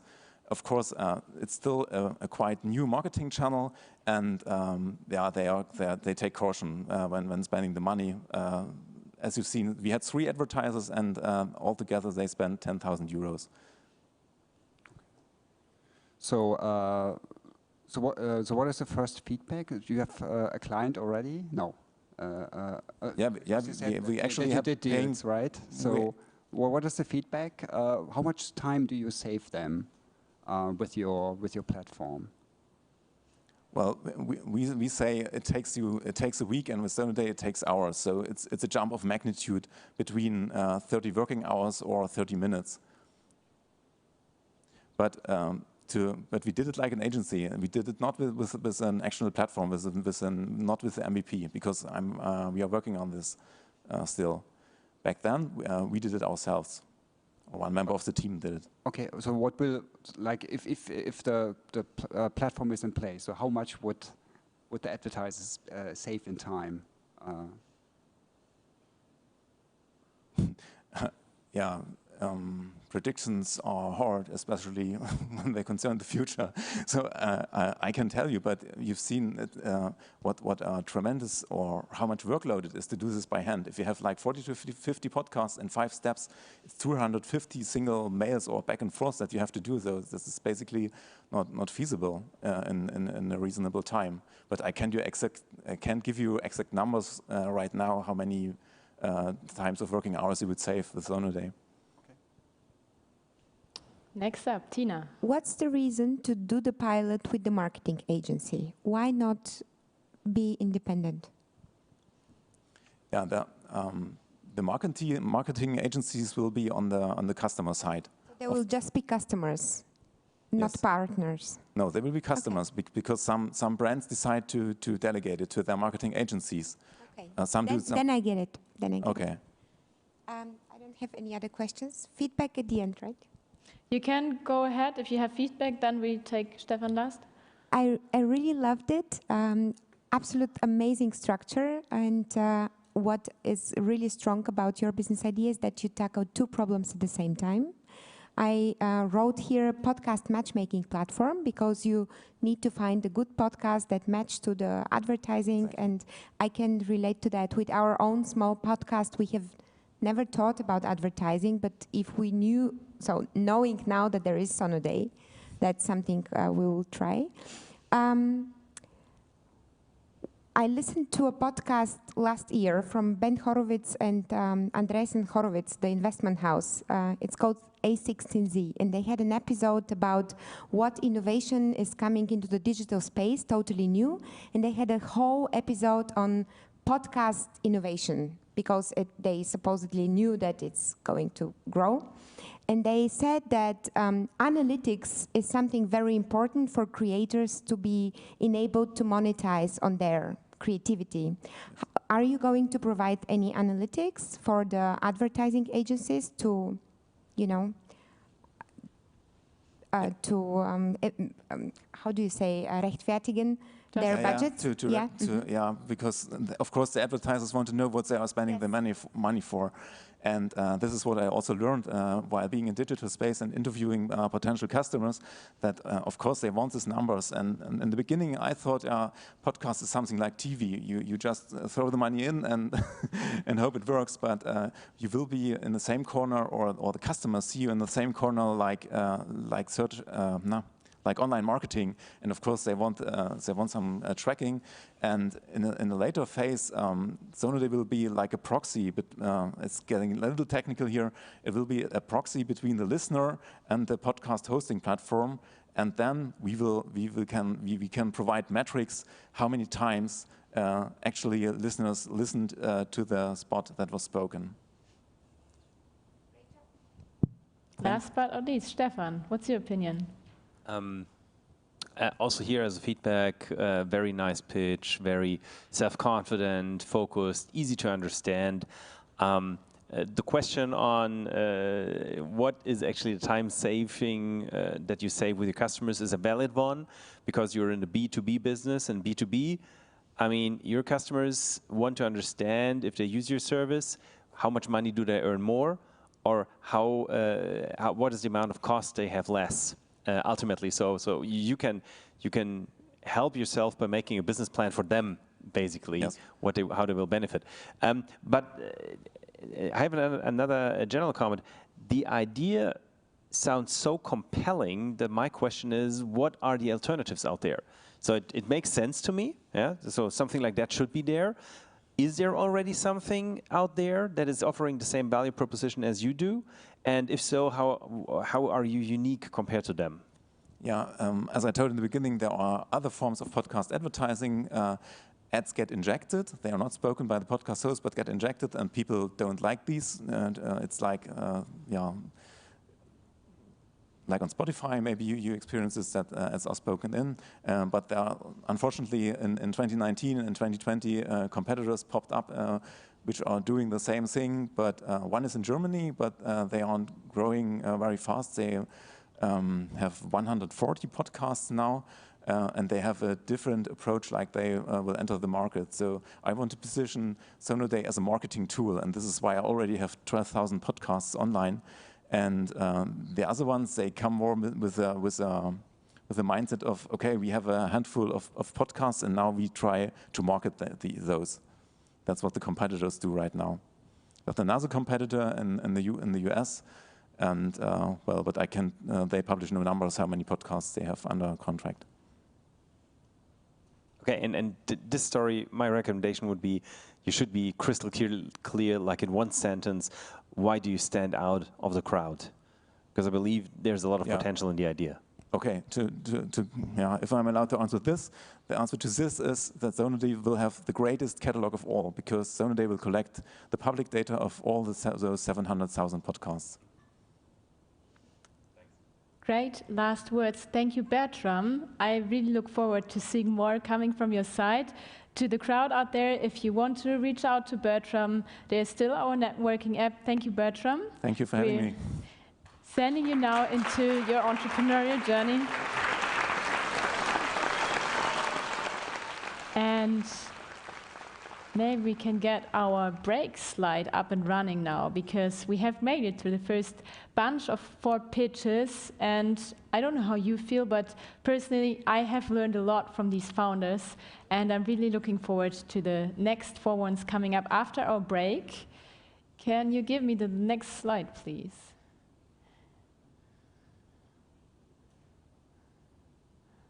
Apparently not. Okay, then we'll just continue, because it's break time right now. We all, yes, have really accelerated a lot, and now we're up for some coffee, and you can all at home sit back and relax, but have in mind there's still this hhl.mentessa.com opportunity to directly get in touch with us, with the teams, maybe not right today because we might have some stuff to do in the break, but we invite you to become part of this opportunity, of this network.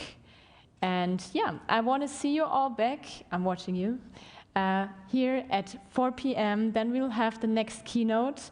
If you want to do us a favor and you have questions towards VCs or VC-related early-stage investment, feel free to put them in the YouTube channel. There's a chat box, and we will ask them to, there we go, Christian, who's up after the break. Here you can see the QR code again. If you are too lazy to type hhl.mentessa.com into your browser, all you need is your email address and then the reset password button. All right, then have a good break and see you back at 4 p.m.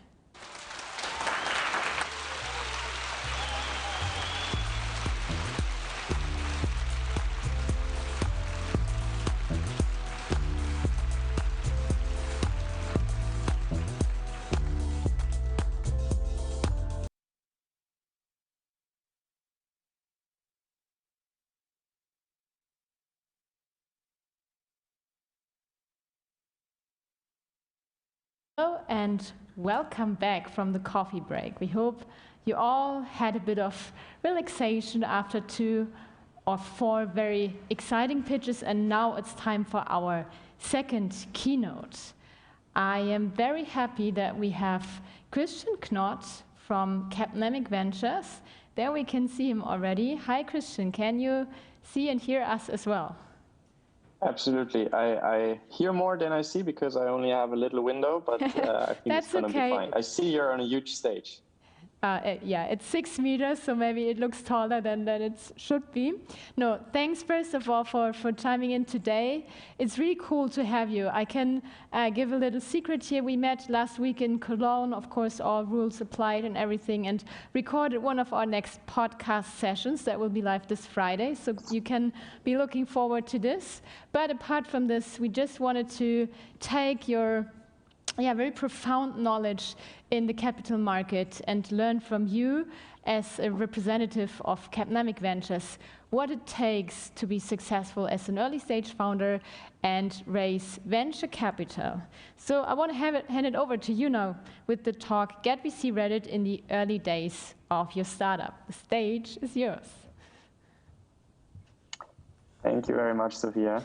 I'm happy and and glad that I got the invitation. Happy to speak.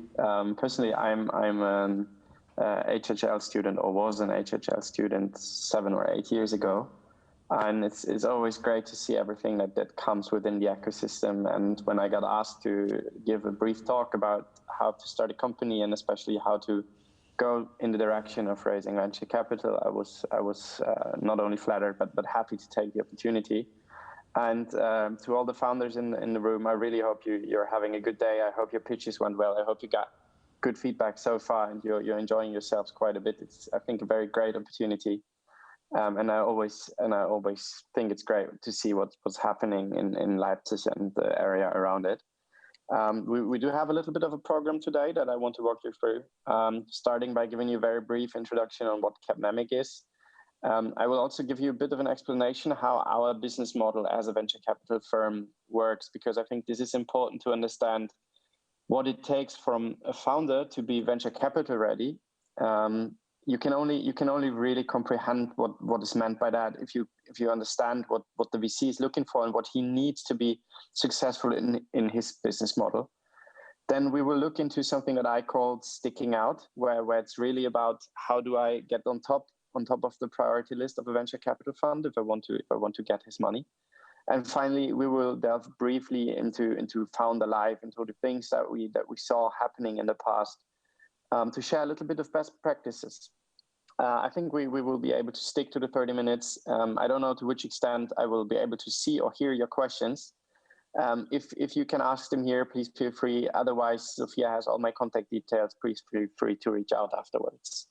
So let me start by giving you a brief overview about Capnamic. We're a team of 9 people on this sheet. It's by now already 10 people.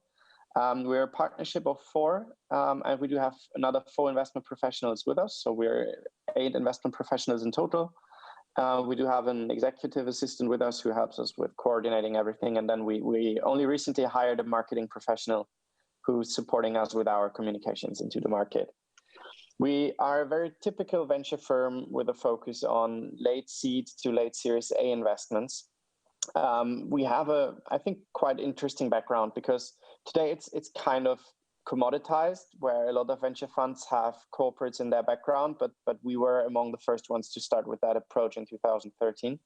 So our first fund, which was a comparably smaller vehicle of 40 million, was a multi-corporate only fund. So we didn't have any institutional money, but we only had corporates behind us. And the interesting thing about corporates, and that is, I think, something that is also interesting for startups considering which fund to go with, is none of them do it for the money, right? Of course, they want to get more money back than they put in. But now let's be honest, if a large bank puts $1 million into a venture fund and gets 4 million back 10 years later, which is a pretty damn good return on a venture fund, to the P&L of the bank, it does not really make a difference. So it's very unlikely that they only look at it from a money on money perspective. But what they are looking for is something that helps them to, accommodate with this big word that still is to a certain degree abstract for them, and that is digitization. So what does it mean for us? How do we tackle with it? What's going on? What's the startup ecosystem? And that's their idea about investing into funds. We do have, and I think this is important for all of you to kind of understand where we're coming from and what we're looking at. And of course, my knowledge is in this area. We have a preference for B2B cases. We have a preference for digital stuff. On a very easy level, you could always say, if it's to touch, so if it's hardware, it's not for us. So we're really looking only at this very small portion of the market that is software and technology. We strive to acquire a significant stake. What does that mean? In the end, venture capital is, I give you money, you give me your shares. And for us, a relevant share is usually 20%. So this is kind of what we're looking at. We went lower, we went higher, but this is something in the let's say in the range of what we're looking at. And this is also what we see a lot of other VCs looking at. We want to have a lot of reserve. So a venture capital fund not often goes in and it's a one-shot thing. And then he comes by every quarter, eats a couple of, pieces of cake and then leaves again. But usually we want to invest over multiple rounds. And we think we can bring value, especially in the early days. And that's why we usually tend to take board seats where we install a board. In very early cases, we often don't even do boards. So that a bit of a framework on what Capnamic is. As I said, our first fund was a little smaller, 40 million vehicle. We did 17 investments. And in 2016, we raised our second fund. We made that a bit bigger. It's now 115 million. We've done so far 22 investments, actually. So it's not 19 anymore. We've done 22 in the last 4 years. I think what's important is we do investments in the DACH region. We have the occasional incoming deal from another region, but we do believe in regional proximity. And we want to be close to the companies that we fund because we think we want to work with them. And work is always easier if you're able to grab a beer or go for dinner every once in a while outside of the formal meetings that you have to take, which is something that kind of changes right now a lot given our restrictions on traveling. So what drives venture capital? Why are we needed, or what's our purpose in the overall economy? And there's a region in the development of a company that was called 15 years ago the Valley of Death. And we saw a global crisis around the millennium where everything dried out. There was no money in the market anymore. So if you were to start a company, the only way that you could possibly go was work, try to get some revenue, be it service revenue, be it product revenue, and then invest, because you wouldn't be able to obtain any money. And this stage where a typical venture firm would purposefully and willingly be cash flow negative, be negative with regard to EBITDA, that phase is what they called Valley of Death, because there was no money in the market. And then let's say 2005-06, when the German government launched High-Tech Gründerfonds, for instance, there was some first early stage money coming back into the market. And venture capital is nothing else than risk capital, right? We assume risk in exchange for money, and in exchange for the potential that the companies that we fund really go through the roof. And this is where the idea of what we're doing comes from. So we make you go quicker. We make you able to accept losses in the first year. And in exchange for that, you can grow quicker, can generate a higher valuation quicker. That's the general approach. And this is the part where 99% of the people on this planet will stop listening to me, because this slide really explains what I'm looking at. And it can be absolutely sure that a vast majority of companies that are founded and that are very sound, that have great business models, can become super profitable and can generate a lot of money for people that are invested or are managers and founders of this company, are not for us.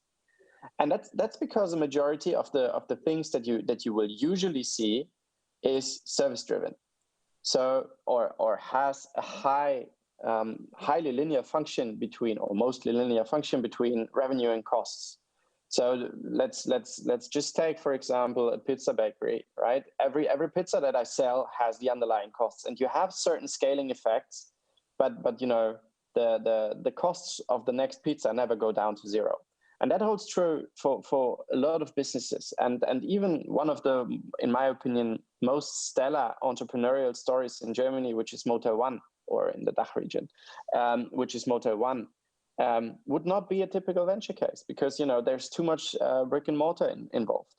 So what we're looking at is cases where every additional euro in an edge case, so if you go to the extreme, will not necessarily come with additional costs for you. And this really defines the small scope, and software is ideal in that scenario. And that's in the end why we have chosen software to go to. So if you are in this very tiny niche, then you're for venture capital. And bear in mind that everything that I say now and throughout this talk will really be tackling the whole economy from that particular view, which is a very one-dimensional view. In the end, even though it's one-dimensional, and majority of companies that are sound businesses are not venture capital ready, if you look at how companies are valued at the public markets, you will realize that the vast majority of the really well-performing companies has had venture capital at some point. And the thing is, it's a decision that every founder takes. you can always, with almost every business case, you can opt for the route that, just opt for organic growth. You generate some revenue, you invest that revenue, you generate some more revenue, you invest that revenue, and so it's usually possible with every business model. If you sell a little consultancy on the left and on the right, then you can even accelerate that a little bit. But if you want to be quicker, and nothing else is venture capital, right? It's giving money to companies that can use that kind of as nitro for their engine. It makes them just go quicker because they have the funds to hire quicker, spend more, and run faster. And then the question is, how do I get on the radar of a VC? And why is that even necessary? To give you a little bit of an overview of what our funnel looks like. As I said before, we're a team of 8 in the investment professional space. And we always work with 2 people on one deal. And that means that we, in the end, have 4 deal teams. So we basically have 4 resources that can look at a deal. And on an annual basis, we get roughly 2,000 deals. So for every deal team, that kind of makes 500 deals in a year with roughly 200 days of work on, let's say, taking away all the public holidays, et cetera, and not looking into do people work more. So just, flat 200 days, 500 deals. That means on every day, and that doesn't include that I have a lot of other things to do, I get 2.5 deals that I have to look at. And it's not really like this. It's more like most investment professionals will have this one day where they crunch all their deals, where they go through their whole deal flow. And that's once a week. So 2.5 times 5 days a week, that already makes 12 deals. So I have this one day a week where I will, on average, look at 12.5 deals. It's important to stick out. The most important thing really is make sure that you get on my radar. Because out of these 2,000 deals, I will in the end do 15 to 20 investments. And that's already a lot, right? The 15 to 20 is throughout my whole lifetime. And the lifetime is 4 to 5 years. So on an annual basis, I will do something between 3 and 5 deals. And 3 to 5 out of 2,000, that's a pretty slim funnel to go through. And this is why it is generally important to kind of, stick out from the 12.5. Make sure that, I really understand what you're doing. Make me be interested, because otherwise the risk is simply that there's one other pitch deck that is just, more straightforward and more thrilling to an investor looking at it. And I can only come always from how we tackle it, right? So, and that's what I meant in the first place. Try to understand where VC comes from in order to understand how you stick out for him. And at Capnamic, we basically look at 3 things, and this is technology, timing, and team. We want to have a technology that is scalable, that is really able to, solve a problem. It should be doing something. It shouldn't just, be a platform where you can do A and B, but, there should be some intelligence in the software itself. There should be some process happening that wasn't possible without the software or something in the likes of that. There are also a lot of investors that are very happy with, casual marketplaces, and that's perfectly fine. But we're not so much looking at that. So stressing to me how your solution really solves a problem with the algorithms that you've written, that's a first. Then the second, and second is to me actually one. It's only 3, but it's really important, and that's the right timing. If you do something at the right time and you have the right model to conquer a market, it's going to be much easier to scale it than if you do it too early. And it's going to be even more easier than if you do it too late, because if you're too late, then other people have already done it. I will go into a couple of examples on what I really mean with the 3 different things, but let me go through it first. And the final thing is team. A team to me really means a complementary team that is driven, has a purpose of doing something and wants to achieve something, and in the end has the ability to do it. And also the ability, and that's particularly important in the development sphere or in the tech sphere, you have to be able to attract the best talent, because developers usually want to, build crazy things. And you have to be able to show them that you are, offering them to build crazy things. That's important. Now, let me give you a couple of examples, and I will start with the team. The team of No Magic, which is a company in our portfolio, is a team of 3 people. All of them are serial entrepreneurs. And this is not, a prerequisite, but it's a massive plus. because they have gone through the journey. They know what's ahead of them. They know the organization they have to build. They know which hires to do. They know all the mambo jumbo about it's not always going good. It's also going bad. They are, calm. They know what they're doing. They will definitely know where to step to the right or to the left in order to, make sure that they're not banging their heads against the wall. And the important part is they are very complementary. They understand technology, they understand business, they understand operations. And this kind of complementarity is really the stereotypical case of what we would be looking at. And that's really important. The second time, and that's the second thing that I mentioned before, is the timing aspect. And Staffbase is a great example for that. So Staffbase in the end is a company that sells mobile intranet. So it brings some of you might have worked in a corporate before, you launch your browser, you get, I don't know, this page that shows you a lot of different things, including the menu of the cantina today and all these things. And they're basically bringing this to the mobile devices of the workforce. It's particularly interesting for blue collar workers, also for others, but that's really the initial use case, which it was in 2016. So when we invested in 2016, we had basically two trends that were enabling Staffbase to really get going. The one was the global penetration of smartphones, because frankly, I don't need a mobile intranet if I don't have a mobile. So we had something around 90% coverage if you exclude South America and Africa, and something in the 80s if you include them. And then the other thing is the so-called bring your own device policy that became increasingly interesting to corporates. And that meant that, they were starting to allow personal/private devices of their employees beyond the firewall, to make it very, very simple. It's a little more complex in general, but that's the simple interpretation here. And those two things, together with, the idea of war for talent, and it is more important to be attractive to my employees, they were really pushing Staffbase. It wouldn't have been possible 10 years before because there was simply no smartphones. Today would be too late because there's too many companies in the market. They had the ideal time to do it. And that's what I mean when I say the timing is crucial. Finally, let me look into Endigit. Endigit in the end is a software solution that allows banks to more or less directly make decisions for financing things for their customers. That works basically as an API. I hope you all understand what an API is. In the end, it's a connection between two things in software. That they offer an API between the bank and the merchant on the web. So any kind of e-commerce could start with, I don't know, buying cars, but also go down to, I don't know, buying my next couch, whatever. So, and I don't have the money right now. So I'm looking to get that funded.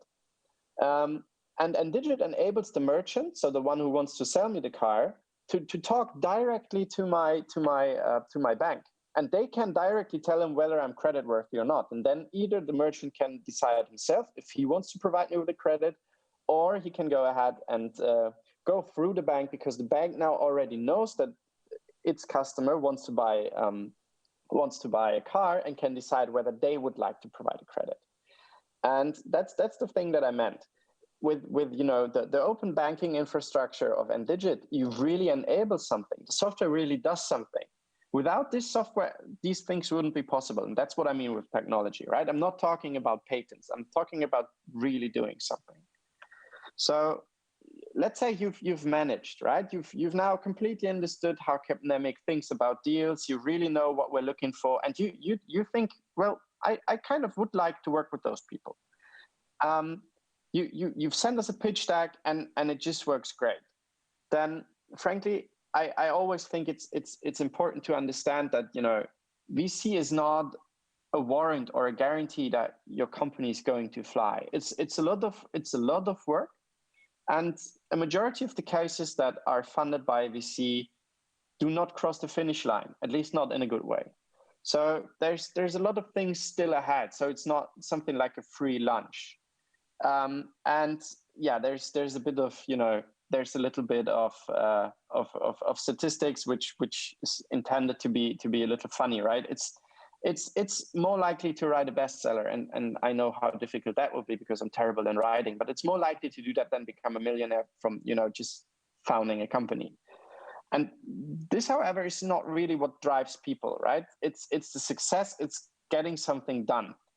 And here's a why do we fall analysis, which I think is important because it shows how founders sometimes, do not get to what's really needed. And this is something that we as VCs, of course, look at because we want to make sure that the companies that we invest in don't go down the same road. And the first thing is one that I already heard when I started this job roughly 11 years ago. It's a solution looking for a problem. I love the energy in this space because founders and entrepreneurs they have so much energy, they want to get something done, and every once in a while people start going after their solution and developing and building a product, and then it's done, and then they realize, ah, shit, I didn't ask enough. I didn't talk to my potential customers sufficiently. I didn't make sure that my product is close enough to the market. A very typical, I think in the end it's a bit of a German habit, to be honest, is that you try to do something too much. And what I mean with that is the problem actually is I'm thirsty and I'm looking for beer. And what we see every once in a while is that the company that actually wants to solve my thirst problem tries to sell me a brewery instead of just the beer. And this is something where we will always say, try to make sure to, ask your customer, what is your pain? What do you really need? How can I, in the end, really support you to make sure that you're developing something which is great? Ran out of cash is a problem, which, I mean, you can do great cash flow management, but this is one that we have to take, right? We always take the risk that, at some point there is no money in the bank.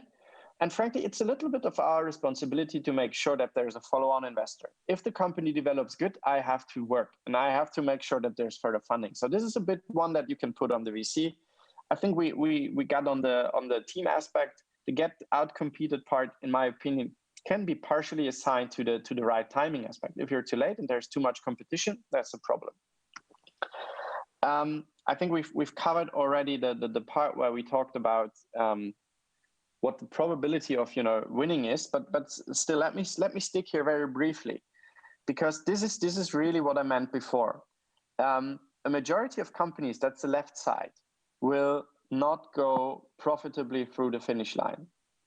But from our business model, we are counting on the ones on the right side, and that are the ones that really bring us 9 to 10 to 11 times back the money that we initially invested, because this is the difference makers. A majority of the companies that we talk to is striving to build something big, and they really want to change the paradigms in the market. And if you want to be a paradigm changer in one particular market, then you have the potential to really go to impressive valuations. I mean, you saw before on the slide with the market capitalization that merely all GAFA is on there, of course, but even outside of America, all these companies strive to build something big, and they achieve the massive valuations. And that's in the end the opportunity also for a founder, right? They are also accepting the risk that with venture capital, the likelihood of not getting there, in my opinion, might actually even increase. But the reward is that you could become much bigger within your lifetime. That's kind of the trade-off here, because the risk with the increased speed is of course also higher, and I think it would be wrong to not be open about that. So let's however look at the things that really make it work, and kind of not very counterintuitive after I told you how important team timing and technology for us is. The core reasons are exactly those, and these are not statistics that come out of Capnamic, but these are statistics that I saw in my master thesis, that a lot of other people that are much smarter than I am did realize and find in their doctoral theses even. So in the end, it's if you have the right composition, the right attitude, if you're in the right market, solving the right problem at the right time, that's the recipe to win, and that's where it really makes sense to get going. And I really think and would encourage for everyone to kind of take a step back, look at your business model, and do a little bit of very simple thinking. And that is, what do I really want? Do I want to build a business? And do I want to make a living out of it? And have a good portion of fun with that work? Or do I, maybe want even more? Do I maybe want to, change the world? And that's now a bit, the idealist type. But do I really want to make a difference with what I'm doing? And that's really the difference. None of the answers will be wrong, right? There's no this is better than the other. And frankly, for a founder, both can be perfect and just great. And I have a lot of respect for both ways to go.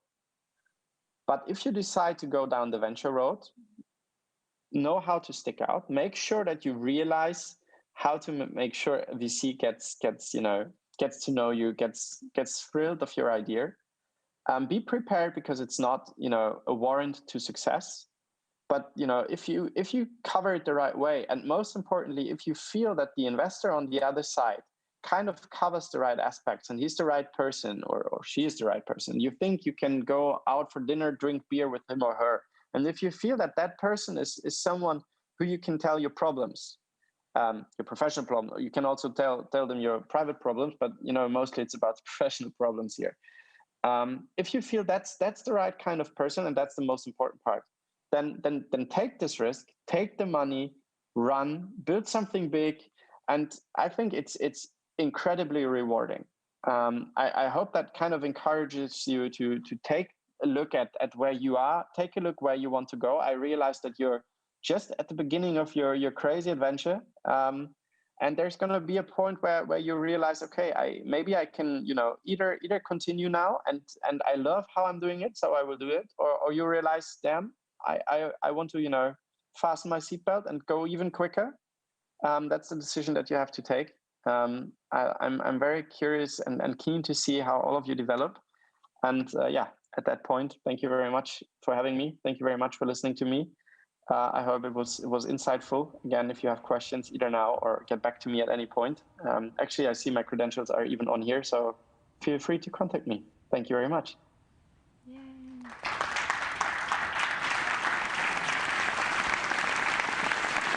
Thanks so much, Christian. Yes, that was super insightful, and we don't have a lot of time left, but I think one question that I hear quite a lot is the following.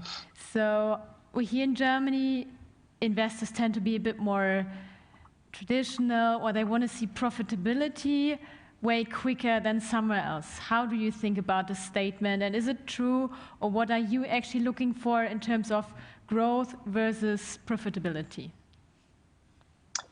Yeah, to be honest, I don't buy that. I really do not think that's the right way. I think the one thing that differentiates us from the rest of the world, or the rest of the venture sphere, especially on the other side of the Atlantic Ocean, is something that I would call capital efficiency. Right? We have entrepreneurs in this country that know how to do their things, that know how to find efficient ways of going to the market. And we have a huge appetite for those, because we realize the more capital efficient a company is, the better for us. But I'm not going to push a company that is, on a great path, developing perfectly, to profitability, because profitability in the end means it's growing slower. And that's not in my interest. If I see that, the substance and the underlying business model is profound, and the company in itself is healthy, and it's able to stomach the growth in hiring, to stomach the growth in market diversification, opening new regional offices everywhere, then I'm absolutely open for that. Aspire, go on. That's what you have the money for. It's not there to be on your bank account. That doesn't get me a lot of interest as an investor, right? So that's a bit the view. So I really don't think it's about profitability that German investors are pushing more. It's definitely the capital efficiency part, but it's not necessarily about turning profitable. No. Fantastic. Final words. One last thing, if somebody in the stream or somebody from our teams wishes to get in touch with you, you briefly showed your email address, but what is actually the best way to get in touch with either your team or some other VC that is it email, is it LinkedIn? What do you prefer? To be really honest, fetch me an email and tell me I saw your speech and then make sure that I realize how you know me. Make sure you're not just an email. Make sure that I realize that there's a person. And my advice would always be, don't go through LinkedIn. We get flooded with hundreds of LinkedIn messages a day. it's no matter how much time I want to invest, the likelihood of me or of a mail slipping my attention is just there. I'm just human, so that's the problem there. Fantastic. Very good to know. Thank you so much, Christian, for being with us today. Virtually, hope to welcome you soon here in Leipzig again, and have a good rest of your day. Thank you. Thank you very much. Bye-bye.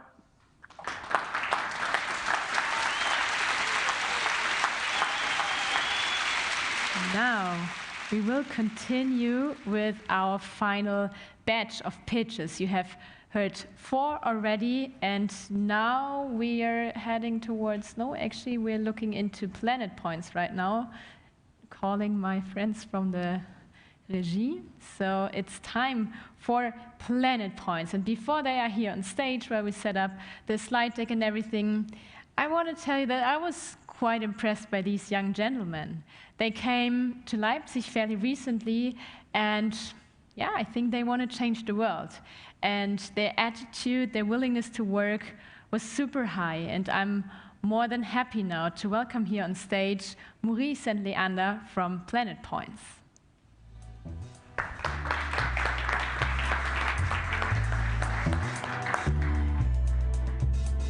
Thank you. Hi, I'm Leander. And I'm Maurice. We are the founders of PlanetPoints, and we are going to make your next shopping experience carbon neutral. If you're like us, you are frequently confronted with the negative consequences which our consumption has on the environment. Can you remember the last time you felt guilty about a purchase? As a matter of fact, research shows that you're not alone with that feeling. First, most customers of Gen Z would like to be able to shop carbon neutral. Second, most customers across all segments feel badly informed by producers and retailers about the product-related carbon footprints. And third, most customers overestimate the actual cost it takes to make a purchase carbon neutral by over 300%. On the other side, shops struggle as well, as sustainability is not an option, but essential to the customer of the future.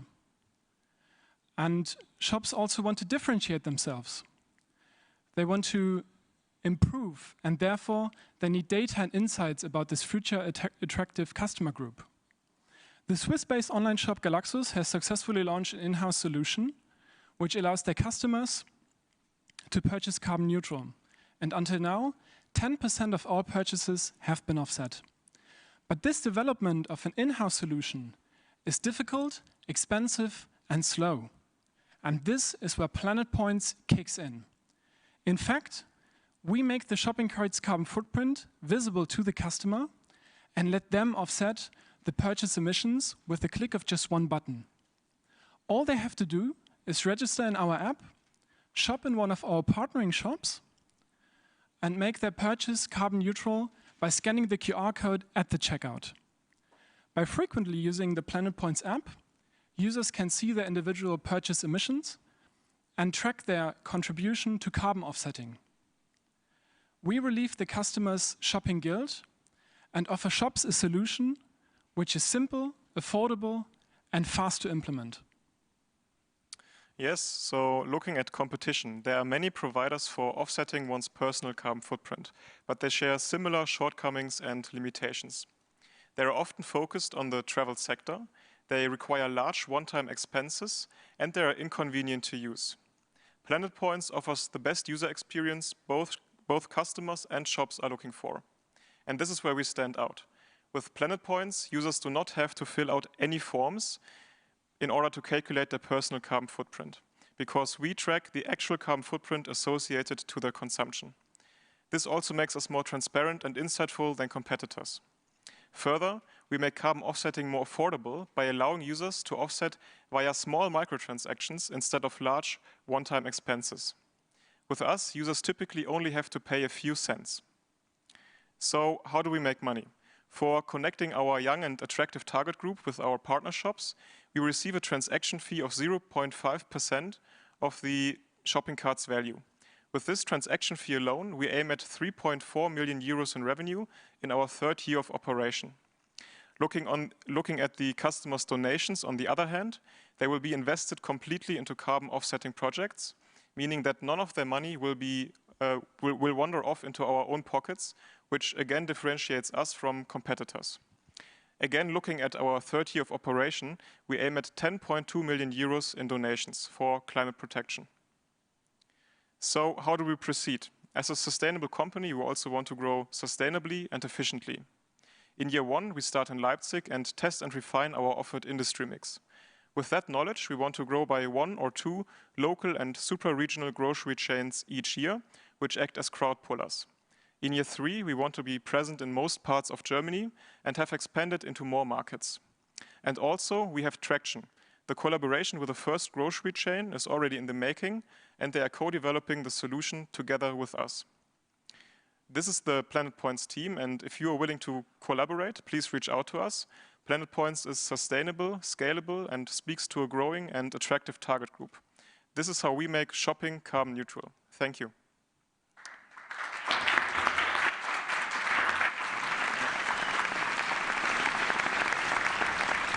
Thank you, Leander and Maurice.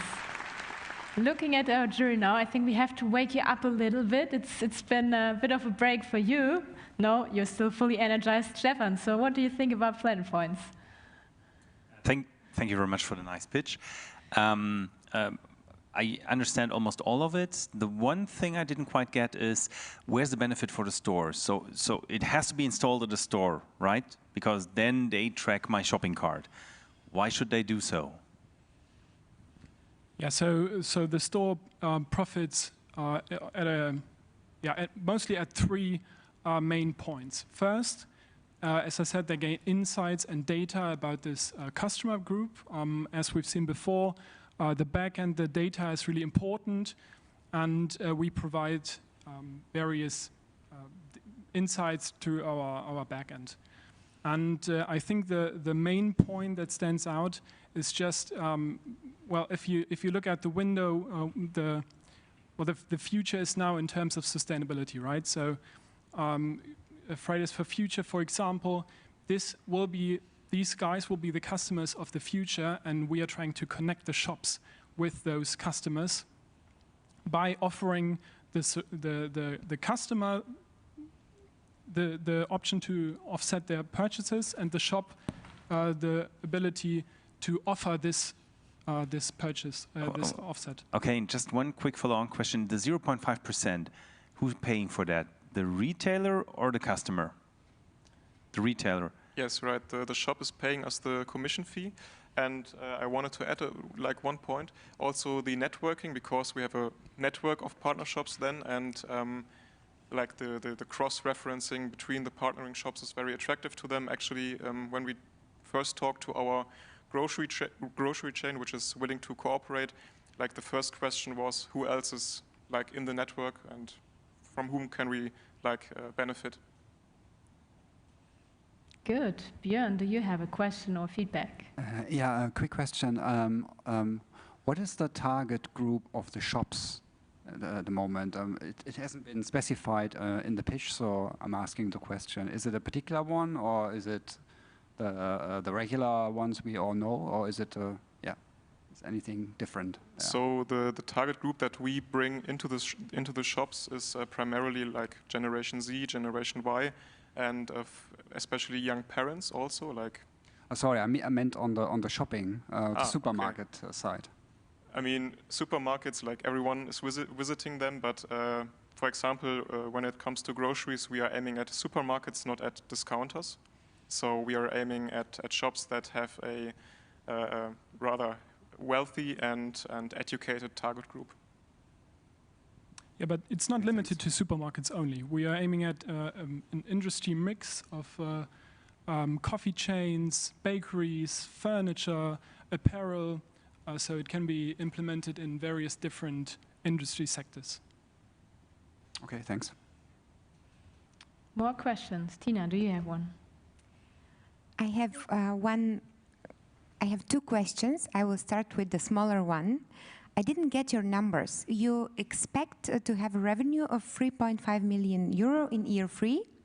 And when I was looking at your pricing model, 0.5% revenue share, I thought, wow, that's a good model. That's a lot of money for a lot of sustainable goods bought online. And then I was confused. Are you charging the 0.5% on that revenue, or is this your share already? Because I calculated it, it would mean it's 700 million revenue that you want to achieve until year 3. So I don't know if I got the question completely, but so your revenue in year 3 is 3.5 million euro. That's the goal, right? Are you charging the commission on that revenue? That's the full revenue from... Oh, no, that's the full revenue that we generate. Yes, so if you charge 0.5% on that revenue, you get 7,000? No, like the 3.4 million, this is the money we actually raise with this 0.5% commission fee. So I don't get it. Is it the end result after you paid your customers? I think it's best I show you one of our backup slides. So it's a lot of tables, but if you look, we have the markets. We identified 5 key markets, and we assume a 10% use of service, which is what we found at Grillaxed. And then we multiply it by our 0.5% commission fee, and then with the last Exactly, table, yes. So I calculated correctly. You want to have 700 million euro revenue until year 3, on which you charge a 0.5% commission, which results in 3.5 million. Yes, so this is the shopping cart's value? Yeah, exactly. Okay, this was the small question, so now I got it. I think it's unrealistic, but okay, it's ambitious. The second question, I think, is more interesting. The future will be sustainable for everybody, right? So if we're tackling this climate crisis, all the goods should have their carbon footprint diminished in 5 to 10 years. How are you going to make money then? So consumption, no matter how sustainable it might be, is associated with carbon. So carbon neutral products to some extent are also compensated to a degree. And we actually don't believe that like in 10 years, each and every product will be climate neutral or carbon neutral. So still there is a market. Even if you buy organic today, it's still associated with a carbon footprint, even though it's smaller than if you buy like something that was shipped from China or so on. And just to be just a brief addition, we know that carbon offsetting is inferior to carbon carbon reduction or carbon avoidance. Thanks. In itself, but we want to tackle the world as it is now, and not as it might be in 10 years when every carbon when every product has a carbon avoidance in it. So that's our vision. Thank you very much. Excellent pitch. All right, we have to move on. Thanks very much, PlanetPoints. It was a pleasure having you here. And yes. There's still 3 more pitches to come. The next one is super exciting as well. I still have a lot of numbers in the background, and that actually is a very good bridge to what's coming next. I don't have my clicker with me. If you can just click the next slide. Okay, Excelarete is also fine, because Excelarete is what is here on stage next. They are working on a solution that helps you to better manage your Excel skills, I would even say. So the word says it already, it's about Excel. You either love it or hate it. And yeah, I'm super excited that 3 of the 4 members of Team Excelarete are here with us. So please welcome with me Josef, Tobias, and Hendrik.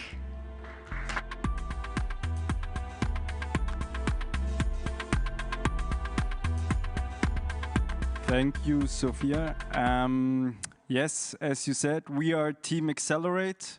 That's Tobias, that's Henrik, I'm Joseph. And we will change how people use Excel in the future. Because we think, or we know, we more think that with a scale of complexity in Excel, people don't know what to do. they are like overwhelmed. There's too much stuff, too many functions, too many options. So when they're facing this problem, 2/3 of the people, of the Excel users, look online for help. And we found, we have seen that 30 million searches for Excel per week on YouTube. And the Excel market today is really confusing and overwhelming because there's so many solutions out there. And the biggest problem for the most people is to find the right solution. And when you see like an Etsy is an e-commerce website for handmade and vintage stuff. They have listed 800 new Excel template sellers just in 2020. So that means there is a market, and the user want just an easy implementation, an easy solution. So we made a survey, and 83% of the Excel users are interested in a platform for Excel solutions. And 80% would even pay for it. So what did we do? We made an Excel solution platform where you can find your templates, your macros, and your tutorials to make complex tasks easy implementable. Because it's all about the user experience. We have a sophisticated search engine, and you can search all your solutions you want to search for. And people don't want to look for implementations. They don't want to look for how to build something. They just want to implement it. They just want Excel solution they can implement. And on our platform, you can choose a solution by an overview video from less than 1 minute. Then you can adjust the solution in your browser, like Lego bricks, and put it into your Excel, or just make it easy and download the Excel file from your video. So what's our business model? Our business model is we have the user on one hand, he pays per content or per subscription, and on the other hand, we have the content creator who gets a commission per content or per click. So with us, the content creator doesn't have to build their own websites anymore to publish their incredible and beautiful Excel solutions. So what's our sum? It's 440,000 euros for the next 3 years. And our roadmap, we validated the idea together with the HHL, really, really nice, really helpful. And right now we are validating the prototype. We had already 17 users testing our features, and we will continue on that. In March, we will release a marketplace. And I hope we are in March production ready, and then we will release the marketplace. And then we will develop the marketplace into a SaaS platform to attract the first B2B customers, because we want to integrate a business subscription model.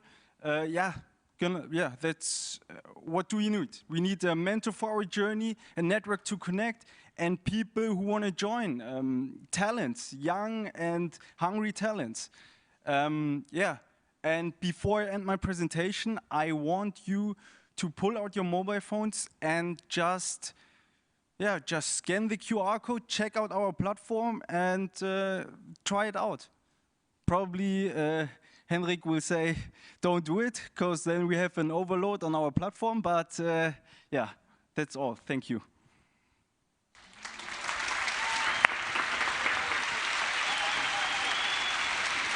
Yes, let's keep the distance still, also in your team. That's fine. Thank you so much. Now it's time for jury feedback. Stephan, you want to say something? Thanks for the pitch. Question, if I understand correctly, you're going to be a marketplace pretty much like Etsy, that others, experts, are developing solutions that then they can put on the marketplace and users can find them, right? Yes. How would you do quality management? So how would you ensure that those solutions are actually valid solutions? Very good question. we want to start with putting out our own content, our own quality content. So it will be, at the beginning, it will be just us, and probably with support. That's the reason why we need a little bit of money to hire people that can put with us content on the platform, because we are just the Vase, the vase, and then we want to open up the platform slowly, because with a sophisticated search engine, or when you see it on YouTube, a search engine that's really good, then you have just the high quality content. For example, on YouTube, you have a lot of shit coming in YouTube and a lot of content creator putting stuff there, but you never reach it because there is a nice search engine behind it. And we tried the same. We have an evaluation system, we have to implement it and all the stuff. So just the good stuff will be, of course, in your streamline. Yes. Can I add something? It's working? Yes. I think the good question is, because don't understand it like it's directly like a marketplace. It's like a strategy of us, how we want to reach a market. Because, oh yes, okay. Because we understood in our surveys from the companies that they want high quality content in the beginning to understand what is the really right solution, because they said to us, okay, if I have now the right 5 or 10 nice solution, I will start with you in a subscription model. But the interesting part is in the beginning about how we can get in. The first time, as Josef said, we want to build it by our own to get the quality. But also we want to open it, but not to understand it like Etsy, because we understood why, like Etsy is a marketplace for vintage stuff, for handmade stuff, for art stuff. But they started to sell also Excel stuff because the people are a little bit confused and it's chaotic to find a solution. And then they try not to sell their solutions, and the people get the solutions. But the marketplace is really the strategy to open it, to get more people on the platform, more traffic. But the main idea is to get the money with the subscription model. And also to control it also, but with the search engine. But as Josef said, it's a nice thing. In the end, if the content is nice, it's getting more higher. It's like, how you say, it shows you what is the best, what you need. But also always can happen that something is not nice to you, because also needs what I have, for example, is sometimes different than the needs of Josef or Hendrik. That means one template is maybe for me really nice, but for you it's not nice. In the end, how people are searching for a solution. But it's also now about the subscription model. We can get data and can understand what people are doing. And for example, if you're a project manager, and we know that because in the subscription model you can in the future add this information, we can give you some ideas what you can use. Okay, thanks. Do you buy that, Björn? Maybe an additional question to that. You said that you want to create the content yourself first to start off. Isn't there a high risk that the marketplace that you cannot generate enough traffic? Because obviously Excel is a very powerful tool. There's a very different solutions needed from various people. So if you start the content on your own, doesn't it lack content in the beginning to make it grow It's quickly? A nice point. We also were thinking about the situation, but this is about the strategy what we are thinking about, because normally in this time in the first year we want to validate with companies what they really want. We want to build some stuff for them, high quality content, because this is the point what we found out, that what they want.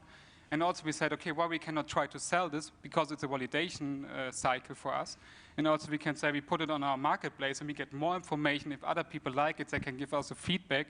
And what we are now in the validation cycle, we want also to create the first revenue for us to get more information about the people.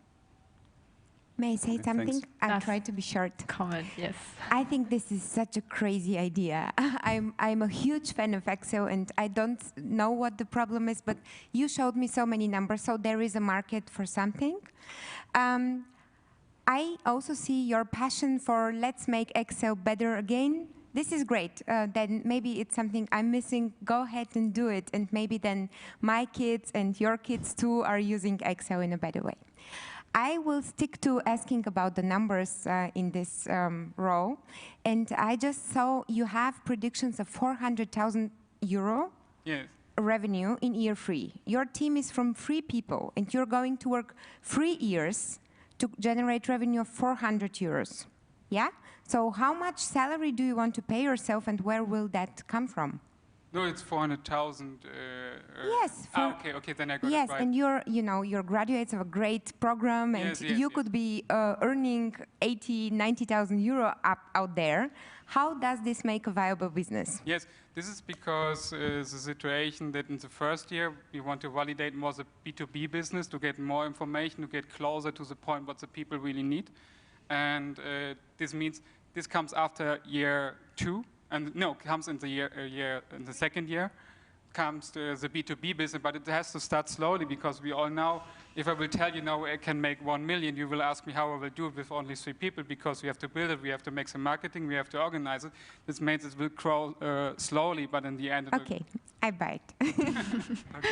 All right, thanks guys. Time is up. Thank you very much for the feedback. Wish you all the best on your future journey and keep in touch. Bye-bye, Excelarate.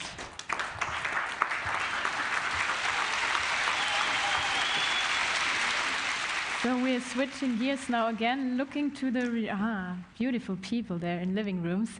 Yes, that's something we experienced a lot. I'm glad it's not the bedroom or somebody's kitchen, but it's actually somebody's flat, and it's our team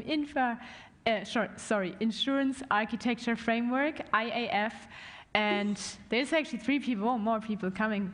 2 of you will be presenting, right? There's nobody missing. Yeah. Actually, you're a team of 3, but today we will have Frido and Johannes presenting their idea.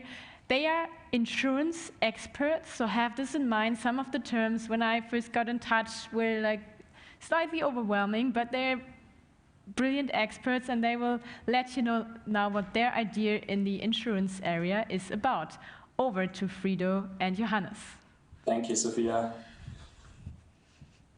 So hello, my name is Johannes and this is Frido, and today we are going to present you our solution, the Insurance Architecture Framework, which aims to transform the insurance industry. The initial situation is the following.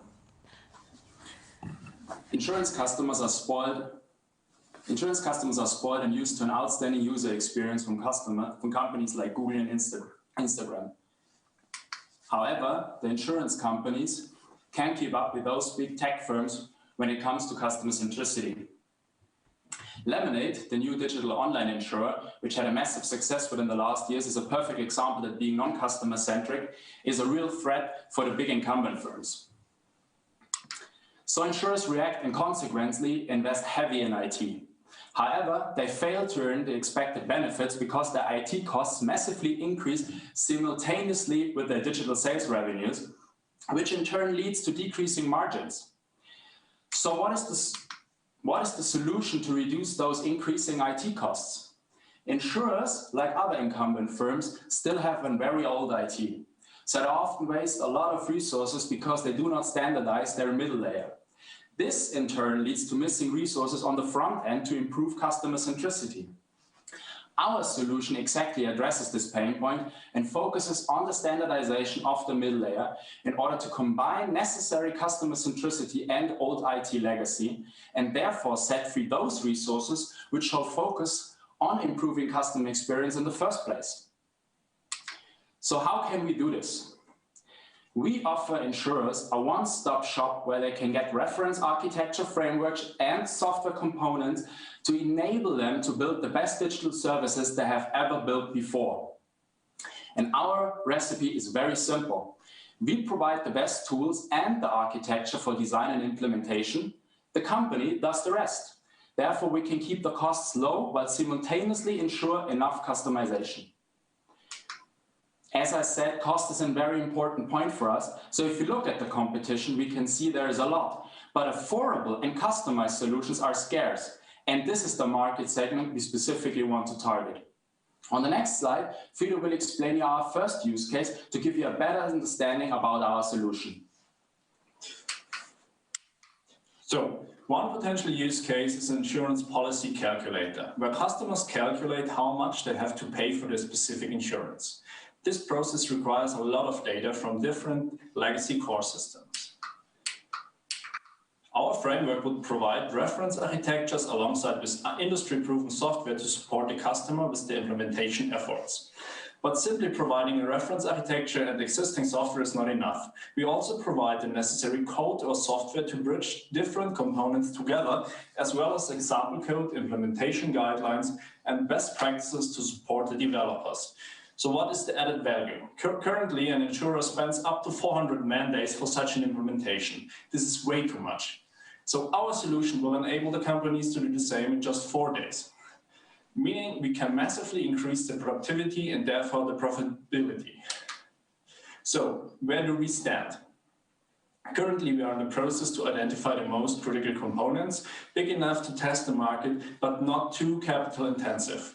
For this step, we are trying to focus on an industry-agnostic solution. This is mainly because our target picture is a very large and complex solution, which requires large amount of funding and manpower.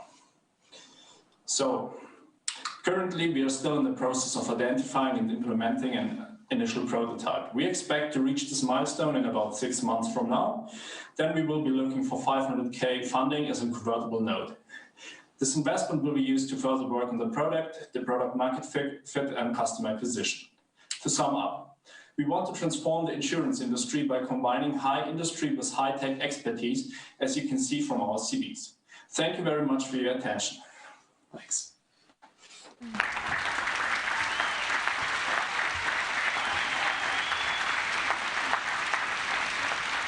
So you guys can't see me, but you can hear me, hopefully. Yes. One of our jury members quickly had to leave the room, so I'm handing it over now to Björn and Stephan to comment on your pitch. Björn, do you want to go first? Hi, thank you for your pitch. Maybe a quick question to understand your product better. So you're enabling the insurances to modify their framework in a better and quicker way, saving cost as well and time. Is that correct? Correct, yes. Okay, so your hypothesis is that they cannot do it themselves, so you're providing them with the tools. From my understanding is that because the systems are so old and so patched up over time, that it is actually really hard to change it. So that's and you have to do another patch and another patch. So can you? So how does it work on your end that you can provide the tools to help them out? Okay, basically, what we don't want to do in the first place, we don't want to change the old IT, because the IT, as you said before, is very old and sometimes still coded in really old, in old coding language like COBOL, for example, which we don't really want to touch. But what you can do is, in order to combine the necessary front end with the back end, you can basically use a middle layer which enables those insurance companies in that way that they can basically combine these two worlds, the old world, the core insurance world, with the customer-centric world. In order to do so, you need basically an orchestration layer which mainly functions like an internal marketplace, which helps the insurers to basically orchestrate these different data layers. And this is what they are currently struggling with, and this is the pain point. This is where we want to exactly address our solution. Okay, thanks. More questions? Thanks, guys, for the pitch. Love the spirit and attitude and the home office setting that you're having there. I've no idea whatsoever about your market or your product. So I withdraw myself to a very generic question. I can imagine getting listed as a supplier at an insurance company is quite hard. So what's your road into those future customers of you? So our road is basically, we're currently discussing, or what we did in the past in the last couple, 2 to 3 months, is that we're discussing with different software providers. On the other hand, with we want to discuss also this solution, for example, with professional service firms, which you can use our solution, and also to basically not just offer a solution from a real generic perspective, but really drive the transformation. So what we want to do is we want to basically set up a solution which directly integrates in this value chain, and we were basically looking for partners or partner up with different providers in this complex IT world, and play a little but very important part in helping these big companies transform themselves. Okay, but doesn't that mean, so is your actual customer the insurance company, or is it the IT service company that is helping the insurance company? So are you an add-on to the services of an IT systems firm, or will the insurer ever realize that you are behind there with your piece of the whole solution? Depends on. For a professional service firm, we will totally step back and we'll be offering a white label solution, because this will help them especially to increase their margins, and we will not basically directly step towards the insurance company. When we're talking with software providers, we will directly offer them a branded solution, because therefore we think we can offer more added value. So we want to a little bit play both sides here. Okay, and if you prioritize, I mean, you have only 3 guys, 24 hours a day. You cannot do everything from the beginning on. Yeah. So what's your step plan? I mean, in the beginning, it's more like we have to partner up, because as a very small startup, it's hard to get perspective when it comes to sales in B2B enterprise in this market segment, in this enterprise size. You need a strong partner. So this is the first priority. And if we are larger in the long term, we will see how it goes from there. So we would prefer first partner up with big software suppliers, for example, and helping them, and also step up as a branded software firm. All right, thanks for your pitch. Greetings to Munich, and thanks for joining us virtually here today. It was a good experience on our side. I hope you liked it as well. Yes, we did. Very nice. Now we wish you all the best for your future entrepreneurial journey. And we have another team, if we are all set. Greetings to Munich again. Bye, yes, applause, of course. Thank you. Yes, we're heading towards our last pitch for today. And the team of Surrounds is actually working on something that bridges the gap between physical retail and the online shopping experience, and how brands can make use of all this. We know, like, we're heading towards a next lockdown, and physical encounters are getting more and more difficult, but it also shows us how important this experience is to all our lives, and also for our branding experience. And once we are set, I'm not sure if we are set yet. No, I'm not seeing it. So I'll keep talking. So actually the team consists of Tanvi and Ellie, and they are both based in Berlin, have a strong background in online marketing, branding, and yes, we want to give them the opportunity to pitch, but I'm seeing we're having some struggles here. So yeah, while this is going on, we can start thanking actually everybody here already. So far the production went super smooth, and there we are. Tanvi, we can see you already. Can you hear us? Hello? Scared faces, that's not a good sign. All right, but at least the connection is there. We can all relax. We are also good, very good in time. I'm glad everybody kept the time slot we assigned. So Tanvi, once you can hear us, give us a sign.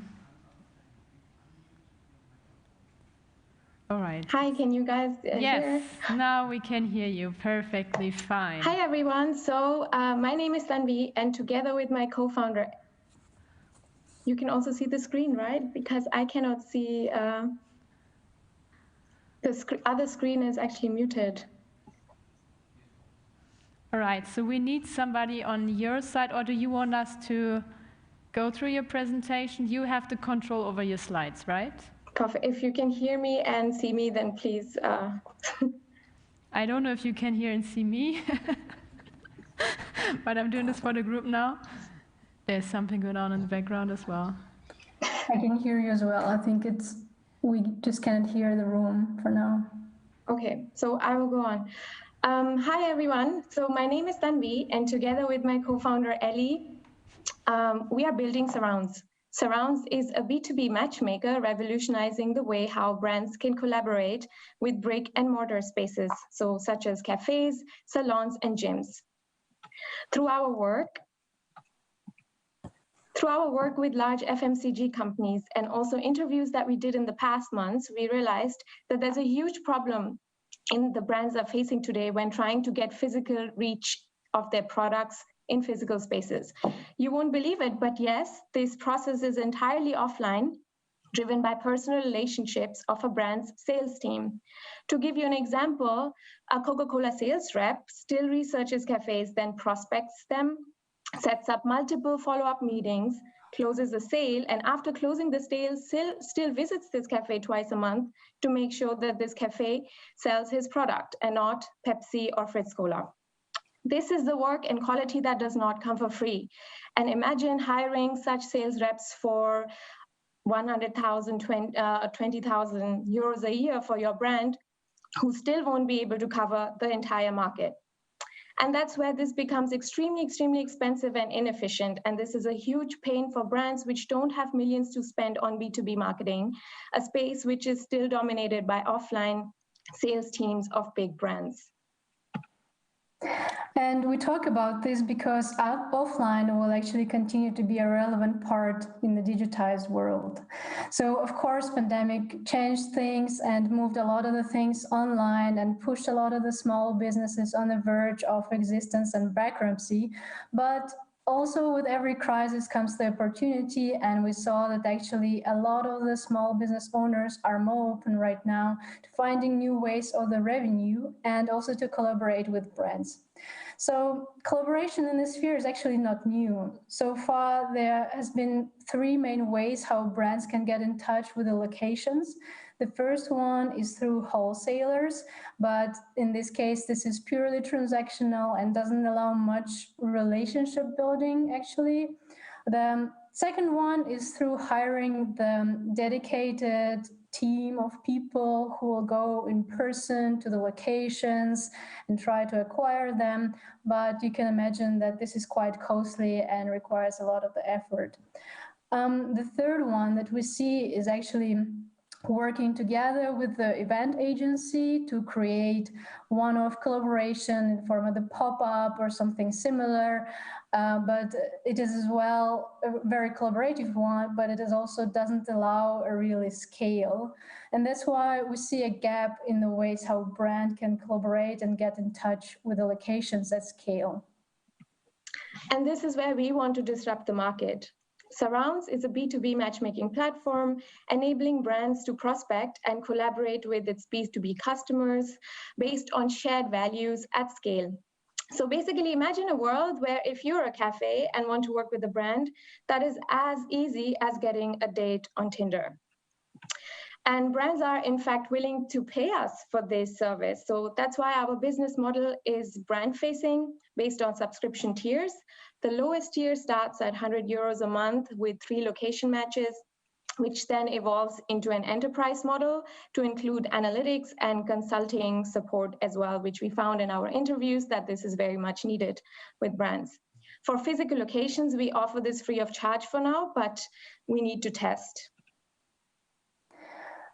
So yeah, we had a quite active start this year. We took this problem and validated it through quite multiple interviews with brand managers, but also we actually went into the field interviews and had quite a lot of the talks with the different types of the locations like restaurants, co-workings, and gyms. We built our first MVP using no code, and we already had some initial traction with first 10 successful matches between 15 brands and 25 locations in Berlin. So what we plan to do next is to actually build our custom platform solution and get paid traction for it, and also validate through this our prototype when the lockdown rules will be eased up.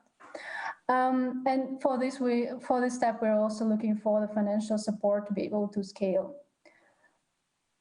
To conclude why actually we care about this, we both are digital marketing professionals and have experience in FMCG industry, and we want to find the digital ways for locations to be able to collaborate with brands and through this support the local businesses.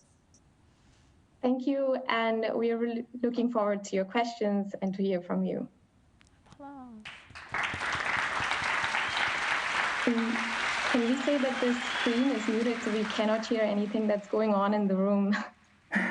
So yeah, the thing is, I think you don't hear us, right? That's a very good question to ask, I know. So the answer is yes, you can't hear us. Maybe we can write it in the chat. Yeah, we can try to write it in the chat. So, jury, go ahead and ask. Maybe they find a way to listen to us. Otherwise, somebody from the team is going to take notes, and we will then make sure. Now it works. Now we just hear you. Okay, you hear us? That's fantastic. Wow, finally. And so, yeah, then let's listen to the jury and what kind of questions and remarks they have. Shall I? Congratulations for a very creative and timely idea, I think with a huge potential. What I missed in the pitch was a little bit of an impression what the product does exactly, because Tinder for brands and shared values is pretty much half of the software today out there. Do you have something like a demo, or what is the reason you left that completely out of the deck? We do have a demo of our prototype that is basically built on, it's a website application, which is asking different values from the locations and makes the matches of the brand. But it's still a work in progress and we need to validate it. So we left it out as of now. Because it's not an algorithm, we still do it with Excel. So currently how it will work, it will basically take one form from the brand side, one from the location, and we match them based on the certain parameters that they enter in this form. So of course we kind of frame it in the way so that we can find this matches best. And first we were focusing on the small businesses where there's also the balance of the values and the transactional part of it. So we're also trying to test different audiences for this. Great, thank you. And who are the users of your product at the brand side and at the location side? What are the functions of the people that will eventually use it? So right now we had a rough categorization in 3.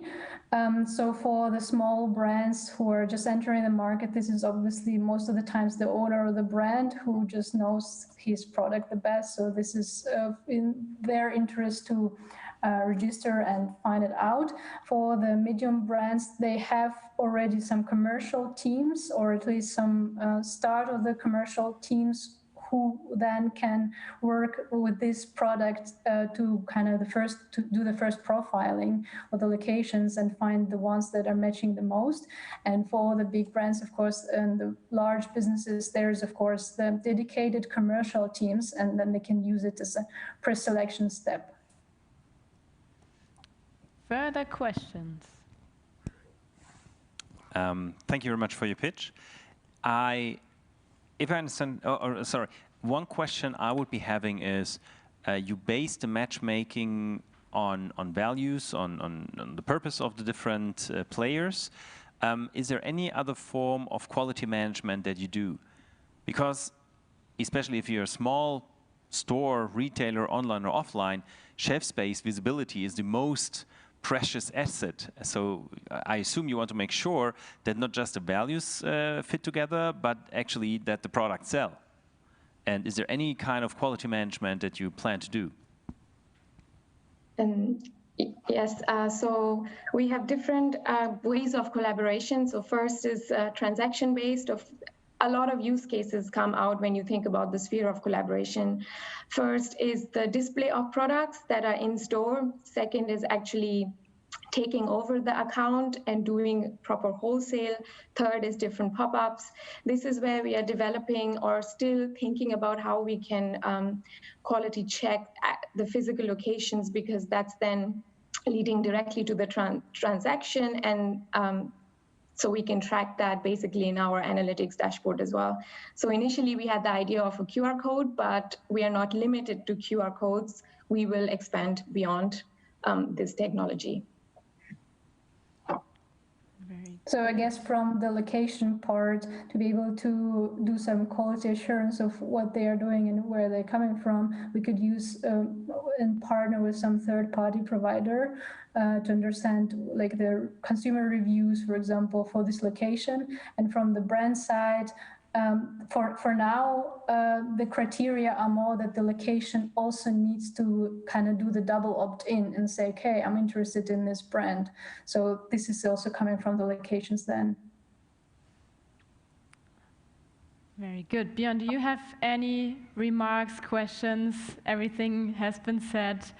All right, then thanks to you, girls from Surrounds. It was a pleasure having you. And all the best for your future journey as entrepreneurs. Thank you.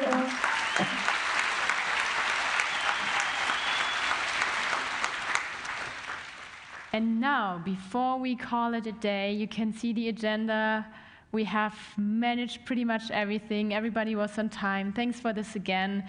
Thanks also to our technicians. We know it's been a fully jam-packed program and a lot of back and forth here in the last few days. I think we can be super happy with the performance we've seen here today. Also, joining us in this hybrid mode. Thanks to everyone who is still on the live stream.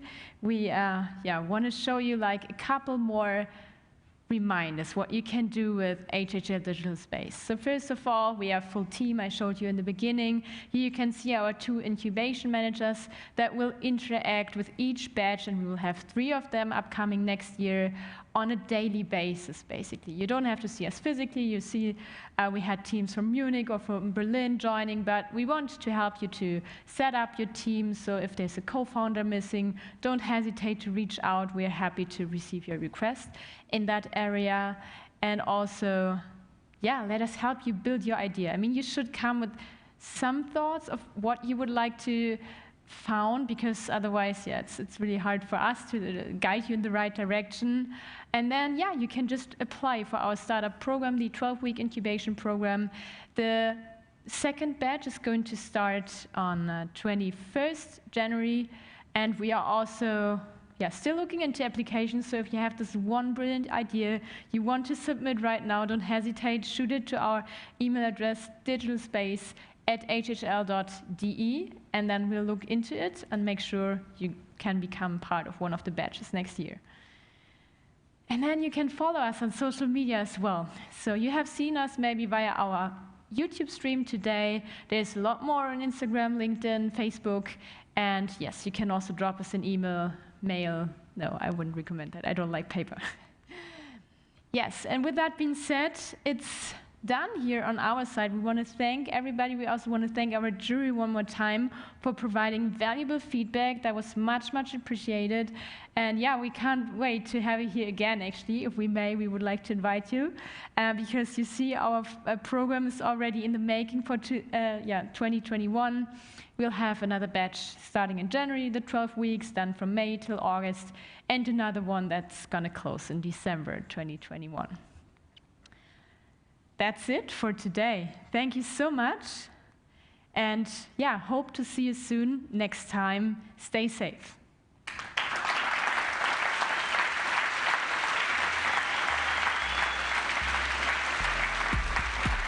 So I need